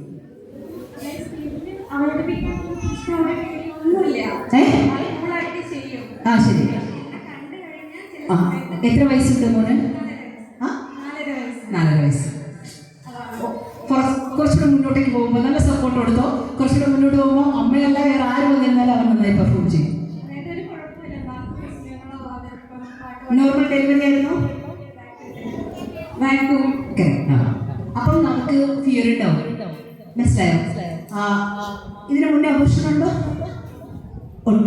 അപ്പം മോന് കൃത്യമായിട്ട് ഫിയർ ഉണ്ടാവും. അഡോളസെന്റ് ഏജ് ആവുമ്പോൾ ഏതെങ്കിലും ഒരു സൈക്കോതെറാപ്പിസ്റ്റിനെ കൺസൾട്ടേഷൻ കൊടുക്കണം കേട്ടോ. ഞാൻ ഇവിടെ വരട്ടെ. നമ്മൾ വോമിറ്റ് ചെയ്യുമ്പോൾ ഓടി ഹോസ്പിറ്റലിൽ പോകും, ഇഞ്ചക്ഷൻ എടുക്കും, നമുക്കൊരു പ്രശ്നമില്ല. മൈഗ്രെയിൻ വന്നാൽ ഓടി ഡോക്ടറെ കാണും, കൺസൾട്ട് ചെയ്യും, ടാബ്ലറ്റ് കഴിക്കും. സ്ട്രെസ് എത്ര വന്നാലും ഒരു സൈക്കോളജിസ്റ്റിനെയോ ഒരു കൗൺസിലറെയോ ഒന്നും കാണുകയില്ല. എന്താ വെച്ചാൽ എല്ലാവർക്കും ഒരു സൈക്കോതെറാപ്പിസ്റ്റിനെ കാണും. ഞാനൊക്കെ മന്ത്ലി ഒരു തെറാപ്പിസ്റ്റിന്റെ കൂടെ ഇരിക്കും. അതെന്താണെന്ന് വെച്ചാൽ മനസ്സുള്ള എല്ലാവർക്കും ടെൻഷനും സമ്മർദ്ദങ്ങളും വരും. ഒരു എക്സ്പെർട്ടിനെ കൂടിയെന്ന് സംസാരിക്കുമ്പോൾ നമുക്ക് മുന്നോട്ടുള്ള പോക്ക് വളരെ എളുപ്പമാണ്. ഞാൻ പറഞ്ഞല്ലോ, സ്ക്രിപ്റ്റ് ഫോം ചെയ്യുന്നത് ഒരു വാക്യൂം ആയിട്ടുള്ള കുട്ടിക്ക് ഈ അബോർഷൻ നമ്മൾ ചെയ്യുമ്പോൾ ഒരു സോൾ നമ്മളെ സ്വീകരിക്കാൻ തയ്യാറായിട്ടാണല്ലോ വരുന്നത്. അമ്മയാണ് തീരുമാനിക്കുന്നത് ആ കുട്ടി വരണോ വേണ്ടെന്ന്. അമ്മയാണ് പ്രൈമറി സെക്യൂരിറ്റി കുട്ടിയെ സംബന്ധിച്ച്.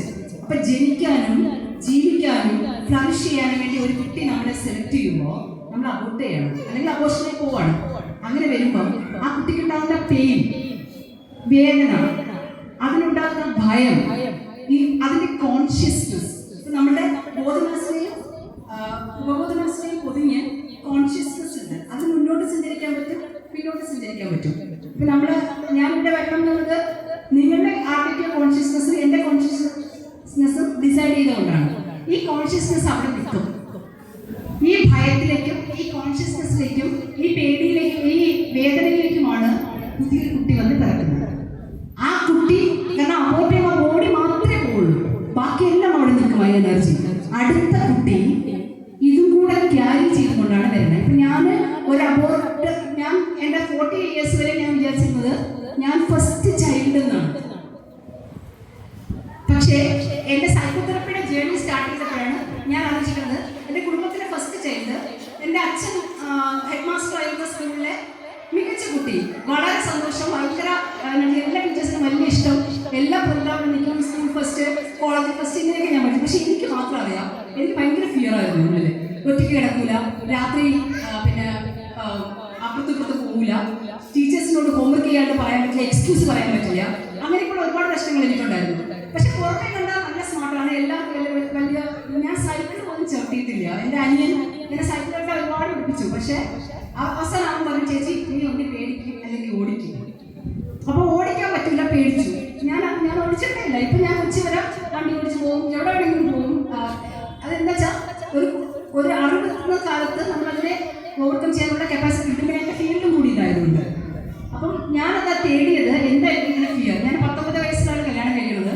ആ 19 വയസ്സിൽ കല്യാണം കഴിക്കുന്നതിൻ്റെ തലേ ദിവസം കൂടെ ഞാൻ എൻ്റെ അനിയൻ്റെ കൂടെയാണ് ഉറങ്ങിയിരിക്കുന്നത്. അത്ര ഫിയറുള്ള ആളായിരുന്നു ഞാൻ. അപ്പോൾ അത് ഞാൻ എങ്ങനെയാണ് പിന്നെ എന്താണെന്ന് അന്വേഷിച്ചപ്പോഴാണ് ഞാൻ ഒരു അമ്മയോട് സംസാരിച്ചു. ഞാൻ ചോദിച്ചു, അമ്മ എനിക്ക് മുന്നേ അമ്മയ്ക്ക് ഒരു കുട്ടി ഉണ്ടായിരുന്നു. സോ ഷീ സെഡ് ഉണ്ടായിരുന്നു. അപ്പോഴാണ് ഞാൻ അറിയുന്നത്, അമ്മ ഭയങ്കര സ്റ്റോറി ടെല്ലറാണ്, ഈ സ്റ്റോറി പറഞ്ഞിട്ടേ ഇല്ല. അപ്പോഴാണ് ഞാൻ അറിയുന്നത് ഇങ്ങനെയാണ് കാര്യം. അതുപോലെ അബോർഷന് ശേഷം വരുന്ന കുട്ടികൾക്ക് അവരുടെ ഹോർമോൺ ചേഞ്ചിനോട് ബന്ധപ്പെട്ട് കുട്ടിക്കാലത്തൊട്ടും ആ ഫിയർ ക്യാരി ചെയ്യാം. അത് നമ്മൾ ശരിയായി അഡ്രസ്സ് ചെയ്തില്ലെങ്കിൽ അത് ആൻസൈറ്റി ആയിട്ടും അത് മറ്റുള്ളവരോട് ഇടപെടാനുള്ള ബുദ്ധിമുട്ടായിട്ടും പിന്നെ അകമേ ഭയങ്കര ഭാരമുള്ള കുട്ടികളായിട്ടും അവര് അത് നല്ല സ്നേഹം കൊടുക്കുക. 18 വയസ്സ് വരെ ഒരു കഴിയുമ്പോൾ വല്ലതും ഒരു സ്റ്റോപ്പ് ചെയ്ത് വരുന്നത് 18 വയസ്സ് വരെ. എല്ലാ കാര്യങ്ങളും തന്നെ അവന്റെ ഏജ് കൂടുതലുള്ള കാര്യങ്ങൾ അവൻ ചെയ്യും, പഠിക്കുന്നുണ്ട്, എല്ലാം ചെയ്യും. ഈ ഒരേ ഒരു പ്രശ്നമാണ് ആ പ്രശ്നത്തെ നമ്മൾ അങ്ങനെ അഡ്രസ്സ് ചെയ്യും കേട്ടോ. ഈ പ്രശ്നമാണെന്ന് ഒരിക്കലും നമ്മളോട് പറയുന്നത്. നിങ്ങൾ എപ്പോഴും കുട്ടികളെ കറക്റ്റ് ചെയ്യുമ്പോൾ അവരുടെ പോസിറ്റീവ് കാര്യങ്ങൾ നോക്കി അപ്രീഷിയേറ്റ് ചെയ്യണം, നെഗറ്റീവ് ആയിട്ടുള്ള കാര്യങ്ങളെ ഇഗ്നോർ ചെയ്യണം. എന്നിട്ട് ഏതെങ്കിലും ഒരു സമയത്ത് നമ്മൾ സമാധാനമായിട്ടിരിക്കുമ്പോൾ അവരുടെ ശരീരത്തിന്റെ ഏതെങ്കിലും ഭാഗത്ത് തൊട്ടുകൊണ്ട് സ്നേഹത്തോടെ ചേർത്ത് പിടിച്ചുകൊണ്ട് അവരുടെ കണ്ണുകളിൽ നോക്കി ഇൻസ്ട്രക്ഷൻ കൊടുക്കണം. അത് ആവർത്തിച്ച് കൊടുക്കണം, പല സന്ദർഭങ്ങളിൽ പല തരത്തിൽ. അമ്മയാണ് പറയുന്നത്. ഞാൻ കുട്ടികളുടെ ചോദ്യങ്ങൾ ഉത്തരം ആൻസർ ചെയ്യപ്പെടണമെന്ന് പറയാൻ കാര്യം എന്താണെന്നറിയോ? ഒരിക്കലും ഒരു കുഞ്ഞ് അമ്മയോട് ചോദിച്ചു, അമ്മേ ഞാൻ എങ്ങനെയാണ് പുറത്തേക്ക് വന്നതെന്ന് ചോദിച്ചു. അമ്മ പറഞ്ഞു, നമ്മൾ സാധാരണ പറയുന്നത് എന്താ, മുട്ടയിൽ എഴുതിയില്ല, ചോദ്യം കണ്ടില്ലേ എന്ന് നമ്മൾ പറയും. അമ്മയ്ക്ക് ഇങ്ങനെയൊക്കെ എങ്ങനെ പറഞ്ഞു കൊടുക്കുമെന്ന് അറിഞ്ഞുകൂടാത്തത് കൊണ്ട് അമ്മ പറഞ്ഞു, അതെ നീ എൻ്റെ വായിലൂടെയാണ് കൊടുക്കുന്നത്. അമ്മയാണ് പറയണത്. കുട്ടിയെ വിശ്വസിച്ചു. 9ാം ക്ലാസ്സിൽ എത്തിയപ്പോഴാണ് റീപ്രൊഡക്റ്റീവ് സിസ്റ്റം പഠിപ്പിച്ചത്. അപ്പോൾ ടീച്ചർ CD ഒക്കെ ഇട്ട് ഒരു കുട്ടി പുറത്തു വരുന്നത് കാണിച്ചു കൊടുത്തു. കൊച്ചു പറഞ്ഞില്ല, അവൻ ക്ലാസ് കഴിഞ്ഞ് ടീച്ചറിനെ കാത്തു നിന്നു. അവൻ തർക്കിച്ചു.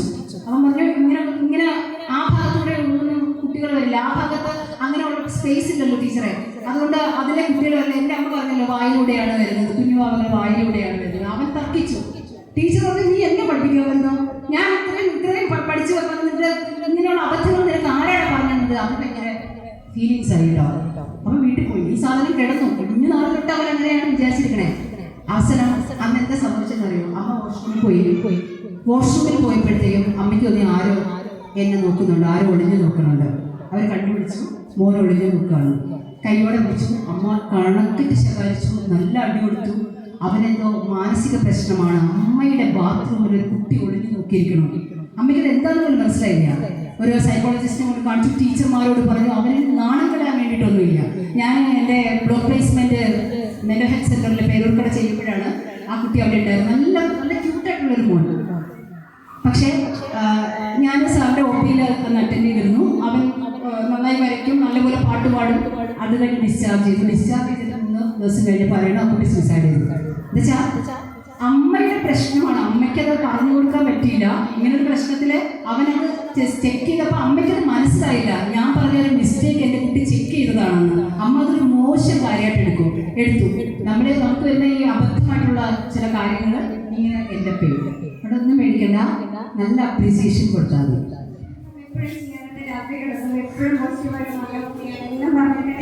നല്ല കുട്ടീനെ എപ്പോഴും ഇങ്ങനെ പറഞ്ഞുകൊണ്ടിരിക്കല്ലേ. കുട്ടികൾ നമ്മളെക്കാളും ബുദ്ധിയുള്ളവരാണ്. നിങ്ങളുടെ മക്കള് നിങ്ങളെക്കാളും ബുദ്ധിയുള്ളവരാണ്. അപ്പൊ അതുകൊണ്ട് ജെന്യുവിൻ ആയിട്ടുള്ള അപ്രീസിയേഷൻ കൊടുക്കണം.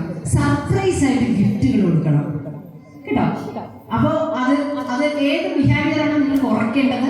ഒരു ദിവസം കുട്ടി എല്ലാം അടുക്കി വെച്ചു, സർപ്രൈസ് ആയിട്ട് ഗിഫ്റ്റ് കൊടുത്ത് ഉമ്മ കൊടുത്ത് അതിനെ രജിസ്റ്റർ ചെയ്യണം, സ്റ്റാമ്പ് ചെയ്യണം. എന്നാൽ വൃത്തികൾ കാണിച്ചു. ചിലതൊക്കെ നമ്മൾ വിട്ടുകളയണം, കണ്ടില്ല എന്ന്. ഇതിന് അടുത്ത ഒരു നല്ല കാര്യത്തെ പറ്റി അപ്രീസിയേഷൻ കൊടുക്കണം. എന്നിട്ട് ഇപ്പോൾ സാധനങ്ങൾ വാരി വലിച്ചിട്ടു നമ്മൾ സമാധാനമൊക്കെ പറഞ്ഞ് മനസ്സിലാക്കണം. അമ്മയ്ക്ക് പോകുന്നത് അടുക്കി വെക്കുന്നതാണ് സന്തോഷം. അങ്ങനെ പതിയാണ് ഗ്രോത്ത് കുട്ടികളുടെ. 18 വയസ്സ് വരെ നിങ്ങൾ അവരെ ഇങ്ങനെ ഒരു കുടക്കീഴിൽ എന്ന പോലെ സംരക്ഷിക്കണം. 18 വയസ്സ് കഴിഞ്ഞാൽ പിന്നെ അവരുടെ ബ്രെയിൻ സ്ട്രക്ചർ പിന്നെ ഡെവലപ്പായി അവരവരുടെ തീരുമാനങ്ങൾ എടുക്കണം. ഞാൻ ആ ക്വസ്റ്റ്യൻ ആൻസർ ചെയ്തെന്ന് വിചാരിക്കണം.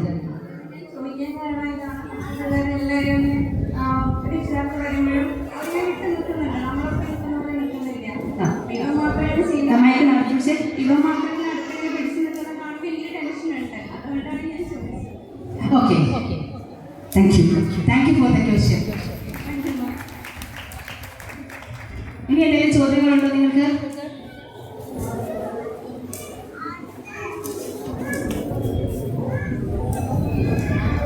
ഭാഗ്യം, ആരും ഒരു ചോദ്യം ചോദിക്കില്ല.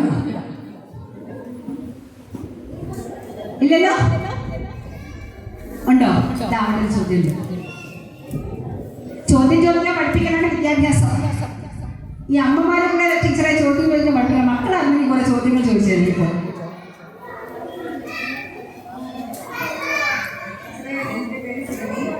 മൂന്നാം ക്ലാസ്സിലാണ് പഠിക്കുന്നത്. ശരി. മോനെ കൂടുതലും അച്ചടക്കമല്ല, നമ്മുടെ കൂടെയൊക്കെ നിൽക്കുമ്പോൾ നല്ല രീതിയിൽ അച്ചടക്കമൊക്കെ കാണിക്കും. പക്ഷേ ക്ലാസ് റൂമിൽ വന്നാൽ അല്ലെങ്കിൽ വേറെയുള്ള കുട്ടികളായിട്ട് കണ്ടാൽ എൻ്റെ റിലേറ്റീവ്സിനാണെങ്കിലും കണ്ടാലും പിന്നെ സ്വഭാവം അങ്ങ് മാറും. ഇതാണ് പിന്നെ മാറിലേക്ക് ഉപദ്രവിക്കത്തില്ല. അവരുമായിട്ട് ചേർത്ത് വലിച്ചു കീറുക, പിന്നെ എല്ലാ സാധനങ്ങളൊക്കെ നശിപ്പിക്കുക, അങ്ങനെയൊക്കെ ഉള്ള സ്വഭാവങ്ങളുണ്ട്. മിക്ക ദിവസം ഞാനത് പറഞ്ഞു കൊടുക്കും, അങ്ങനെ ചെയ്യരുത്.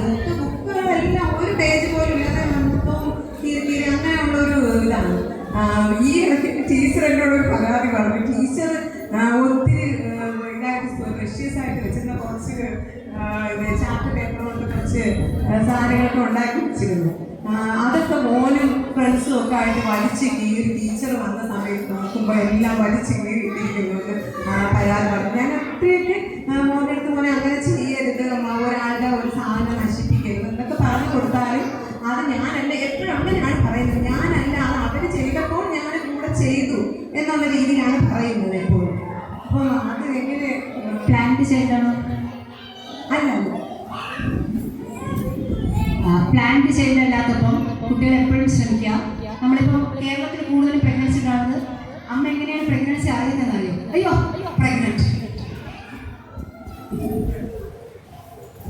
ആദ്യത്തെ ഷോക്കാണ് കുട്ടിക്ക് ഉണ്ടാകുന്ന. സ്ക്രിപ്റ്റ് എന്താണ്? വേണ്ടാത്തൊരു സ്ഥലത്ത് ഞാൻ കയറി വന്നത് എൻ്റെ ദൈവമേ എന്നാണ്. അപ്പോൾ അവർ ശ്രമിക്കുന്നത് എന്തിനാണ്? Attention seeking. അറ്റൻഷൻ പിടിച്ചു പറ്റണം. നല്ല കുട്ടിയായിട്ട് പെരുമാറിയ ആൾക്കാരങ്ങനെ അപ്രീഷിയേറ്റ് ചെയ്യുന്നില്ല, എല്ലാവരും നോക്കിച്ചിരിക്കും ഇങ്ങനെ. പക്ഷേ അറ്റൻഷൻ കിട്ടണമെങ്കിൽ നമ്മൾ എന്ത് ചെയ്യണം? അറ്റൻഷൻ കിട്ടുന്ന പരിപാടികൾ കാണിക്കണം, അത് വലിച്ചു കയറിയാലേ പറ്റുള്ളൂ. അപ്പോൾ എന്താ ചെയ്യേണ്ടത്?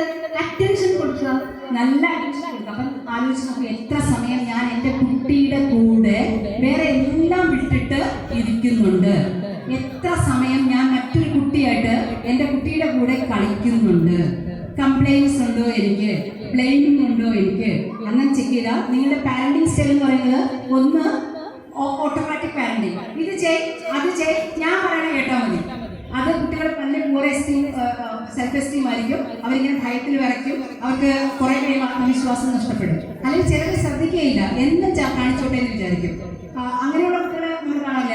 രക്ഷിതാക്കൾ ഒട്ടും ശ്രദ്ധിക്കില്ല, വിട്ടേക്കും. അവരിപ്പോൾ ബന്ധു വീട്ടിൽ പോകണം, അവിടുത്തെ സാധനങ്ങളൊക്കെ നശിപ്പിക്കും, നമ്മൾ ചിരിച്ചുകൊണ്ടിരിക്കും. എന്ന് വെച്ചാൽ കുട്ടികളാണ് എന്നുള്ള മട്ടിൽ. അങ്ങനെയല്ല, അതോറിറ്റി ടു പാരന്റിങ്. അതോറിറ്റി എന്ന് പറഞ്ഞാൽ മക്കൾക്ക് ഒരു ഫ്രെയിം ഉണ്ടാക്കുക എന്നുള്ളതല്ല, അവരെ പറ്റിയുള്ള അവരുടെ ഡിസിപ്ലിൻ്റെ റൂൾസ്, അവരെങ്ങനെ വളരണം എന്നുള്ളത്, അവരുടെ ആ സിസ്റ്റമാറ്റിക് ടൈം സ്ട്രക്ചറിൻ്റെയൊക്കെ നമ്മൾ അവരറിയാതെ അവരിൽ ഇൻകൾക്കേറ്റ് ചെയ്യണം. അത് നമ്മൾ അവർക്ക് സമയം കൊടുത്താലേ പറ്റുള്ളൂ. കൂടുതൽ അറ്റൻഷൻ കൊടുക്കുക, കൂടുതൽ ഹഗ് കൊടുക്കുക, കൂടുതൽ ഉമ്മകൾ കൊടുക്കുക, നല്ല വർത്തമാനങ്ങൾ കൊടുക്കുക, ആവർത്തിച്ച് എന്നിട്ട് ഈ ബിഹേവിയറിനെ അവൾ കേൾക്ക വേറെ ആളുടെ വഴി വീടുകളിൽ ചെല്ലുമ്പോഴുള്ള ചില കാര്യങ്ങളുണ്ട്. 2 കുട്ടികളുണ്ടെങ്കിൽ ഉടനെ അച്ഛനമ്മയെ വിളിക്കും, ആ മക്കളെ ടീച്ചറിന് പാട്ടുപാടി കേൾപ്പിച്ചു കൊടുക്കും, പാട്ടുപാടി. ഇനി ഇന്നലെ ടീച്ചർ പറഞ്ഞ ചൊല്ലിയ ഇംഗ്ലീഷ് റെസിറ്റേഷൻ ഒന്ന് കൊടുത്തു. അടുത്ത അമ്മ പറഞ്ഞ എന്തായിരിക്കും? ഏത് നേരവും 2 കൂടെ ആട്ടി എന്ന്. പിള്ളേര് സാധാരണ പ്രശ്നമേ ഉണ്ടാവുള്ളൂ. പക്ഷേ നമ്മൾ പറഞ്ഞ് ബ്ലസ് ചെയ്ത് പിന്നെ അടികൂടെ വിളിക്കുമോ അവരെ? ഇല്ല. ഭക്ഷണം കഴിക്കുകയില്ല എന്ന് പറഞ്ഞ് ബ്ലസ് ചെയ്യും. കഴിച്ചുകൊണ്ടിരിക്കുന്ന പിള്ളേരും അമ്മയാണ് പറയുന്നത് കഴിക്കില്ല. ഇത് അറ്റൻഷൻ സീക്കിങ് ബിഹേവിയർ ആണ്. ഇത് വലുതാകുമ്പോൾ കണ്ടിട്ടില്ലേ നിങ്ങൾ? പിന്നെ മറ്റേ ഇതൊക്കെ വെച്ച് എന്താന്ന് പറയാ, എല്ലാം വലിച്ചു കയറി ഇട്ട് ആവശ്യമില്ലാത്ത എല്ലായിടത്തും മുത്തൊക്കെ വെച്ച് കൊണ്ടുനടക്കുന്നത് കണ്ടിട്ടില്ലേ? എന്താണ്? നല്ല കാര്യം ചെയ്തോ എനിക്ക് അപ്രീസിയേഷൻ കിട്ടൂല, ഇങ്ങനെ കടന്നാൽ 10 ആൾ ശ്രദ്ധിക്കുക, അടി കിട്ടിയാലും വേണ്ടില്ല, ഞാൻ ഇതൊക്കെ ചെയ്യാം. അറ്റൻഷൻ സീക്കിങ് ആണ് കേട്ടോ. പ്ലാന്റ് ചെയ്തല്ലാതെ വരുന്ന മക്കൾക്ക് ഇത്തരത്തിലുള്ള ബിഹേവിയർ ഇഷ്യൂസ് വരും.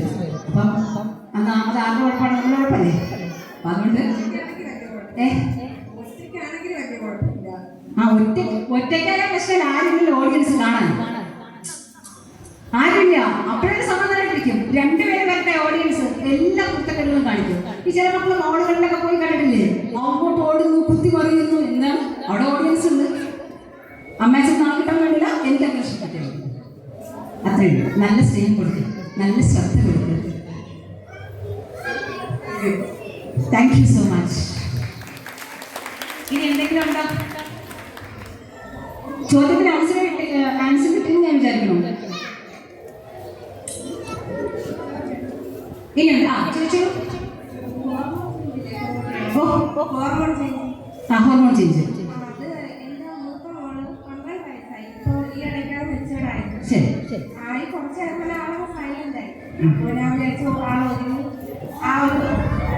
അച്ചടക്കം നല്ലതെന്ന് ഞാൻ ചിന്തിച്ചു. ഇത്തവണ എക്സാം പേപ്പർ നോക്കാൻ പോയപ്പോൾ ടീച്ചർ പറഞ്ഞു മാർക്ക് കുറവാണ്.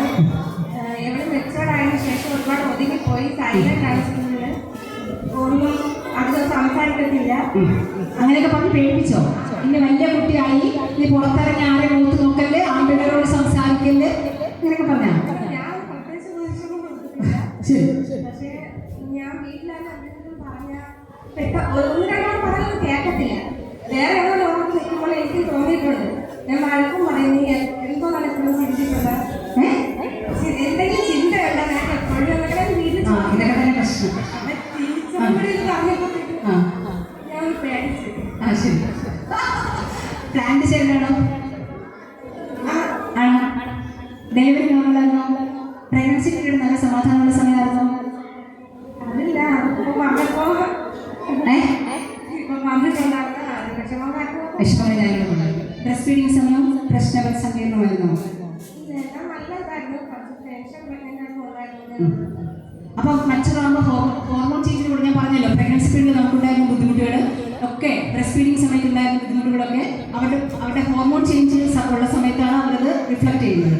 അത് 18 വയസ്സ് വരെ ഉണ്ടാവുള്ളൂ, അത് സെറ്റിൽഡ് ആവും.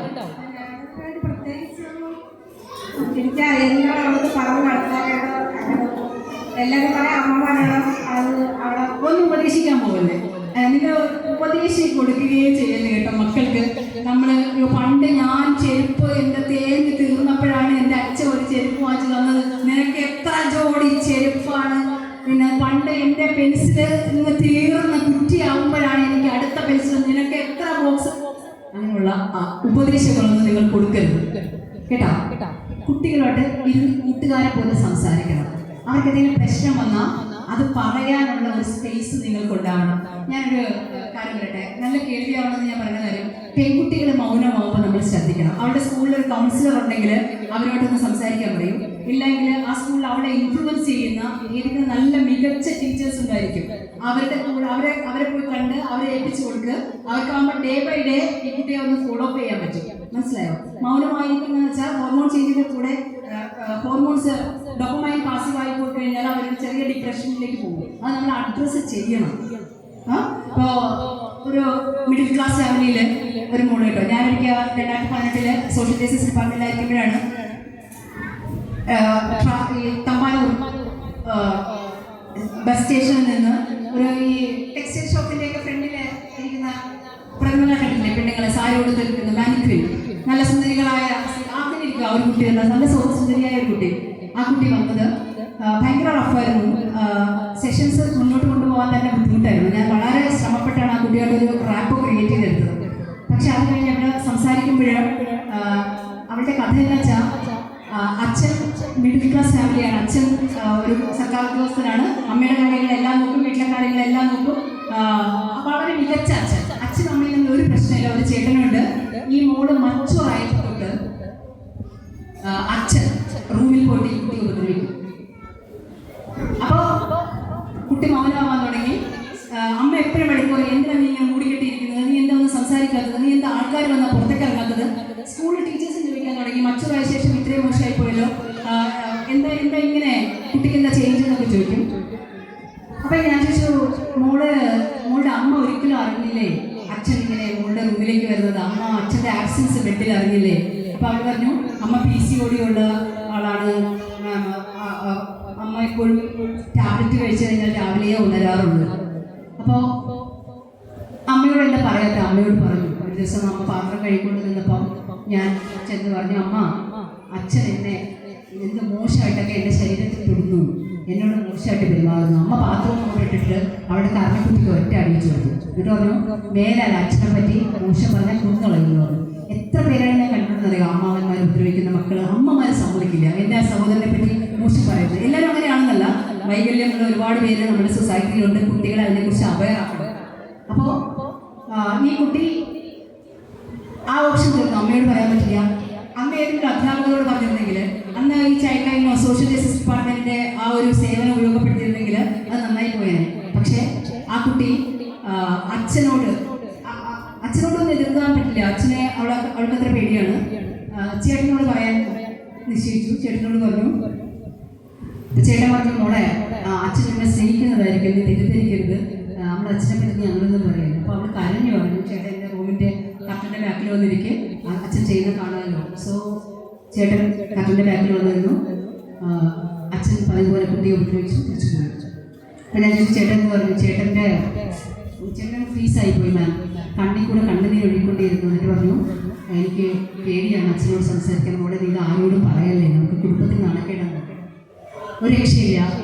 അടുത്ത ദിവസം നിങ്ങൾ വിശ്വസിക്കില്ല, അച്ഛൻ പറഞ്ഞ കുട്ടിയെ ഉപദ്രവിച്ചു പോകും. കുറേ നേരം കഴിഞ്ഞാൽ ഏട്ടൻ വന്നിട്ട് കുട്ടിയെ ഉപദ്രവിക്കാൻ തുടങ്ങി. അച്ഛനാവാമെങ്കിൽ എനിക്കെന്തുകൊണ്ടായിക്കൂടാ എന്ന് അവൻ വിചാരിച്ചിട്ടുണ്ടാവും. പക്ഷേ അവള് വേറെ ആരോടൊന്നും പറഞ്ഞില്ല. വീട്ടിൽ പാല് കൊണ്ട് വരുന്ന പയ്യനുമായിട്ട് ഒരു റൊമാൻറ്റിക് റിലേഷൻഷിപ്പ് ഉണ്ടാക്കി. ഒരു ദിവസം അവൻ്റെ കൂടെ ഓടിപ്പോയി. ഇതിന് രക്ഷപ്പെടാൻ വേണ്ടിയിട്ടായിരുന്നു. അവൻ അതിനേക്കാൾ മികച്ച ബുദ്ധിയുള്ളവനായിരുന്നു. അവൻ ഇവൾക്കൂടി നല്ല സൗന്ദര്യമുള്ള കുട്ടിയാണല്ലോ. നല്ല ബുദ്ധിയ പൈസയ്ക്ക് പലർക്കും കൊണ്ടുപോയി കാഴ്ചവെച്ചു. അവസാനം അവൾ വിചാരിച്ചു, എൻ്റെ ശരീരമാണല്ലോ കൊടുക്കുന്നത്, ശരി ഞാൻ തന്നെ അത് ചെയ്തോളാം. അങ്ങനെ കസ്റ്റമേഴ്സിനെ തിരക്കി തമ്പാനൂർ സ്റ്റേഷനിൽ നിൽക്കുമ്പോഴാണ് പോലീസ് കൊണ്ടുവരുന്നത്. പിന്നെ എന്താണ് ഈ കേസിന് എനിക്കറിയില്ല. നിർഭയ ഹോമിലേക്ക് കൊണ്ടുപോയി. മക്കളെ കേൾക്കണം, നമ്മളിരുന്ന് അവർക്ക് സങ്കടങ്ങളുണ്ടാവും. ആ സങ്കടങ്ങൾ എന്താണെന്ന് ക്ഷമയോടെ കേൾക്കണം. പെട്ടെന്നൊന്നും പറഞ്ഞതൊന്നും വരില്ല. കൂടുതൽ സമയം കുറേ നേരം അവരുടെ കൂടെ ഇരുന്ന് വർത്തമാനം പറയണം. ഹോർമോൺ ചെയ്തിട്ട് ഇതിലുള്ള ഡോപ്പമൈൻ ആണെങ്കിൽ ഇഷ്ടപ്പെട്ട കാര്യങ്ങളിലേക്ക് ഇൻവോൾവ് ചെയ്യാൻ വേണ്ടി പ്രേരിപ്പിക്കണം. എന്തിനെങ്കിലും വിഡ്രോ ചെയ്യുന്നുണ്ടോ എന്നുള്ളത് ശ്രദ്ധിക്കണം. പിന്നെ നിങ്ങൾക്ക് ഈ കുട്ടികളല്ലാതെ ഇതിൻ്റെ മുതിർന്ന കുട്ടികളുള്ള എത്ര പാരൻസ് ഉണ്ട്? അതായത് 9 വയസ്സിന് മുകളിലോട്ട് മക്കളുള്ളവർ. വളരെ സീരിയസ് എന്ന് എനിക്ക് തോന്നുന്ന ചില ഇഷ്യൂസാണ് ഞാൻ നിങ്ങളോട് പറയുന്നത്. പിന്നെ കുട്ടികൾക്ക് 9 വയസ്സ് കഴിയുമ്പോഴുള്ള പ്രായത്തിൽ ആൺകുട്ടികളും പെൺകുട്ടികളും ഒരു മാസ്റ്റർബേഷൻ, സ്വയംഭോഗം എന്ന് പറയുന്ന ഇതിലേക്ക് പോകും. അപ്പോൾ അത് വളരെ മോശമാണ് എന്നുള്ള നിലയിൽ, പാപമാണ് എന്നുള്ള നിലയിൽ അമ്മമാർ അധ്യാപകരോടും പറഞ്ഞ് കുട്ടികളെ പണിഷ് ചെയ്ത് ബുദ്ധിമുട്ടിലാക്കുന്നത് കണ്ടിട്ടൊരു ബയോളജിക്കൽ ചേഞ്ച് മാത്രമാണ്. അപ്പോൾ അതിൽ കുട്ടികളുടെ പ്രൈവസി ഉറപ്പാക്കുക എന്ന് പറയുന്നത് നമ്മുടെ കാര്യമാണ്. പിന്നെ ഫോൺ അഡിക്റ്റ് ആയിട്ടിരിക്കുന്ന കുട്ടികൾ അവരെന്താണ് രാത്രി കാണുന്നത് എന്നുള്ളത് നിങ്ങൾ ശ്രദ്ധിക്കണം. ഫോൺ മൂവീസ് അധികമായി കാണുന്ന കുട്ടികൾ, അല്ലെങ്കിൽ പാരൻസ് ആരെങ്കിലും ഫോൺ മൂവീസ് കണ്ടിട്ടുണ്ടെങ്കിൽ അതിൻ്റെ ബാക്കി പത്രമായിട്ട് മക്കളത് അറിയാതെ വാച്ച് ചെയ്യുന്ന ഒരു കാര്യമുണ്ട്. ആൺകുട്ടികളായാലും പെൺകുട്ടികളായാലും ലൈംഗിക വീഡിയോസ് കണ്ടു കഴിഞ്ഞാൽ അവരുടെ ശരീരത്തിലുണ്ടാകുന്ന ആകെ ഹോർമോൺ എന്ന് പറയുന്നത് സെക്സ് എനർജിയാണ്, ലിബിഡോ എന്ന് പറയും. അങ്ങനെ സെക്സ് എനർജി ഉണ്ടാകുന്ന കുട്ടികൾ, അത് കൊച്ചുകുട്ടിയായാലും വലിയ കുട്ടിയായാലും, അവർക്ക് ആകെ ഉണ്ടായിരിക്കുന്ന ഒരു കാര്യം എന്ന് വെച്ചാൽ സെക്ഷൽ അർജാണ്. നിങ്ങൾ ഒരു വീഡിയോയും പുറത്തു വിട്ടിട്ടില്ല, പക്ഷെ എന്നാലും ഞാൻ പറയാം, കേരളത്തിൽ ഇപ്പോൾ ഏറ്റവും കൂടുതൽ ലൈംഗികമായിട്ട് പീഡിപ്പിക്കപ്പെടുന്നത് ബെഡിൽ കിടക്കുന്ന, അനങ്ങാൻ പറ്റാതെ കിടക്കുന്ന അമ്മൂമ്മമാരാണ്. മുത്തശ്ശിമാർ ഭയങ്കര അഭിമാനികളാണ്. അവർ പറയും, മാഡം ആരോട് പറയുക ചെയ്യല്ലേ, ആരോടും അത് വെളിപ്പെടുത്തല്ലേ. കൊച്ചുമക്കളാലും കൊച്ചുമക്കളുടെ ഫ്രണ്ട്സിനാലുമാണ് അത്തരം കാര്യങ്ങൾ നടക്കുന്നത്. ആ കുട്ടികൾക്ക് മനോരോഗം ഉള്ളത് കൊണ്ടൊന്നുമല്ല കേട്ടോ. 9 വയസ്സ് തൊട്ട് അച്ഛൻ്റെ ഫോണിൽ നിന്നോ അമ്മയുടെ ഫോണിൽ നിന്നോ കൂട്ടുകാരുടെ ഫോണിൽ നിന്നോ ഒക്കെ പോൺ മൂവീസ് കാണുന്ന കുട്ടികൾക്ക് ആ ക്യൂരിയോസിറ്റി വന്നുകൊണ്ടേയിരിക്കും. പോൺ മൂവീസൊക്കെ വളർച്ചയുടെ ഭാഗമാണ്. ലൈംഗികമായിട്ടുള്ള കാര്യങ്ങൾ അവർ അറിയണം. സെക്സ് എഡ്യൂക്കേഷൻ കൃത്യമായിട്ട് മക്കൾക്ക് കൊടുക്കണം. പാരൻസ് അതിനെക്കുറിച്ച് പഠിച്ച് ശരിയായ രീതിയിൽ ഭീഷണിപ്പെടുത്താതെ അവർക്ക് കൊടുക്കണം. അല്ല എങ്കിലും കുട്ടികൾ വികലമായ സ്വഭാവത്തിൽ വളർന്നു വരും. പോൺ മൂവീസ് കാണുമ്പോൾ ഈ സെക്ഷൽ അർജി വരുന്ന കുട്ടികൾക്ക് ഈ സെക്ഷൽ അർജി ആരെങ്കിലും ദേഹത്ത് തീർത്തേ കഴിയുള്ളൂ. അപ്പം ഇപ്പം അത് ഏറ്റവും കൂടുതൽ അനുഭവിക്കുന്നത് അമ്മമാരാണെന്ന് പറയുന്നത്. അത് ഭയങ്കര കോൺഫിഡൻഷ്യൽ റിപ്പോർട്ടുകളാണ്. ഞാനിത് പറയുന്നതേ ഉള്ളൂ. നമ്മുടെ മക്കളുടെ ബ്രെയിൻ ഡാമേജ് ആവും. ഒരു 15 വയസ്സുള്ള മോള് അവളുടെ ചേട്ടനാല് പ്രഗ്നൻ്റായി 7 മാസം പ്രഗ്നൻസി വന്നപ്പോഴാണ് അമ്മ പറയുന്നത്. അമ്മ ശ്രദ്ധിക്കാത്തത് കൊണ്ടൊന്നല്ല കേട്ടോ. ആദ്യത്തെ പീരീഡ്സ് മാറിയത് തൊട്ട് ഡോക്ടറെ കാണിച്ചുകൊണ്ടിരിക്കുക. ഡോക്ടർ പറഞ്ഞു, ചെറിയ കുട്ടിയല്ലേ, അനീമിക്കാണെന്ന് വൈറ്റമിൻ ടാബ്ലറ്റ് കൊടുത്തുകൊണ്ടേയിരുന്നു. അവസാനം 6 മാസം വൈറ്റമിൻ ടാബ്ലറ്റ് കൊടുത്തു. 7ാമത്തെ മാസം മെഡിക്കൽ കോളേജിൽ ഗൈനക്കോളജിസ്റ്റിനെ കൊണ്ട് കാണിച്ചുകൊണ്ട് അവന് സംശയം തോന്നിയിട്ടാണ് യൂറിൻ ടെസ്റ്റ് ചെയ്തത്. അപ്പോഴാണ് 7 മാസം പ്രഗ്നന്റ്.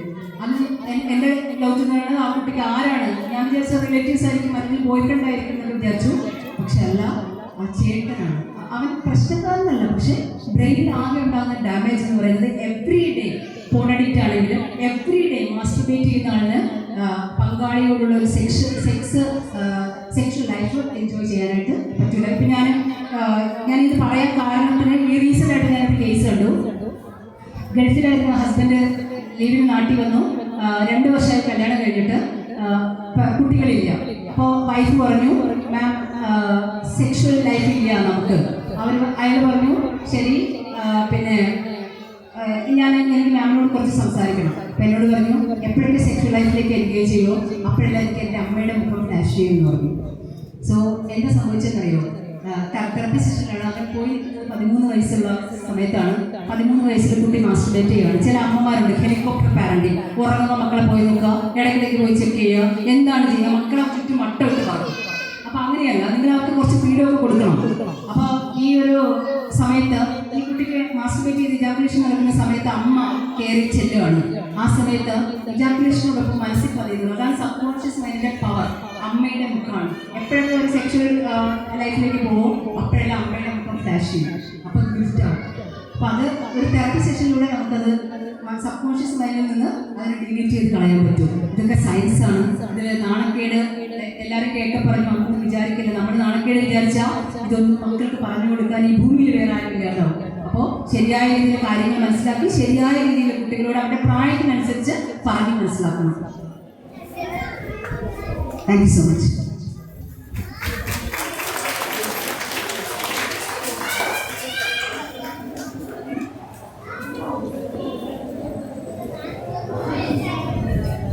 വളരെ ചുരുങ്ങിയ സമയം കൊണ്ട് ഒരുപാട് കാര്യങ്ങൾ സമുദ്രത്തിൻ്റെ അടുത്തൊക്കെ പവിഴങ്ങളും മുത്തുകളും എടുക്കുന്നത് പോലെ മേഡം കുറേ കാര്യങ്ങൾ പറഞ്ഞു തന്നിട്ടുണ്ട്. അത് ഉൾക്കൊള്ളുക, അതനുസരിച്ച് പ്രവർത്തിക്കുക. പിന്നെ നമ്മളെ ഒരു ആദരവ് മേഡത്തിന് നൽകുന്നുണ്ട്, സ്നേഹാദരം. അത് സ്വീകരിക്കാൻ മേഡത്തിനെ ക്ഷണിക്കുന്നു. അത് സമർപ്പിക്കാൻ നമ്മളെ എച്ചമിനെ ക്ഷണിക്കുകയാണ്.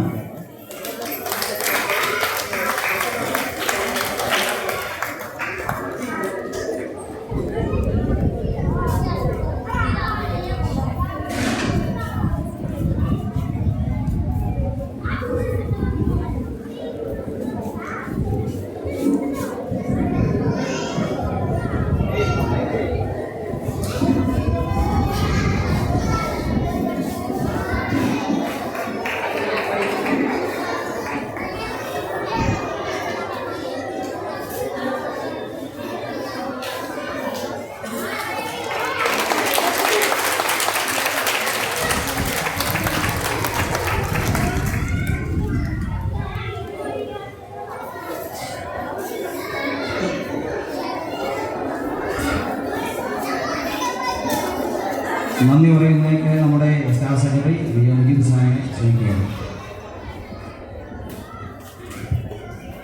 വേദിയിലും സദസ്സിലും നിൽക്കുന്ന നമ്മുടെ സർഗലയത്തിൻ്റെ ഒരു ഭാഗം കൂടി ബാക്കിയുണ്ട്. പ്രോഗ്രാം അവതരിപ്പിക്കേണ്ടവരുണ്ട്. ഒപ്പം തന്നെ അവരെ അനുമോദിക്കുന്ന ഒരു ചടങ്ങ് കൂടി ബാക്കിയാണ്. അപ്പം അത് ആണ് വളരെ പ്രധാനപ്പെട്ടത് എന്ന് ഞാൻ മനസ്സിലാക്കുന്നു. ചെറിയ നന്ദി പ്രകടനമാണ് ഇതിലുള്ള കർത്തവ്യം. നമ്മുടെ ഈ സർഗലയത്തിൻ്റെ മുഖ്യാതിഥിയായി നമ്മുടെ സ്കൂളിൽ എത്തിച്ചേർന്ന ഡോക്ടർ രാജി ബിയ, സൈക്കോതെറാപ്പിസ്റ്റാണ്. നമുക്കറിയാം, നമ്മൾ മാഡത്തിൻ്റെ ക്ലാസ് ഏകദേശം 1 മണിക്കൂറിലധികം നന്നായി ശ്രദ്ധിച്ചു. അത് നമ്മുടെ ജീവിതവുമായി നമ്മൾ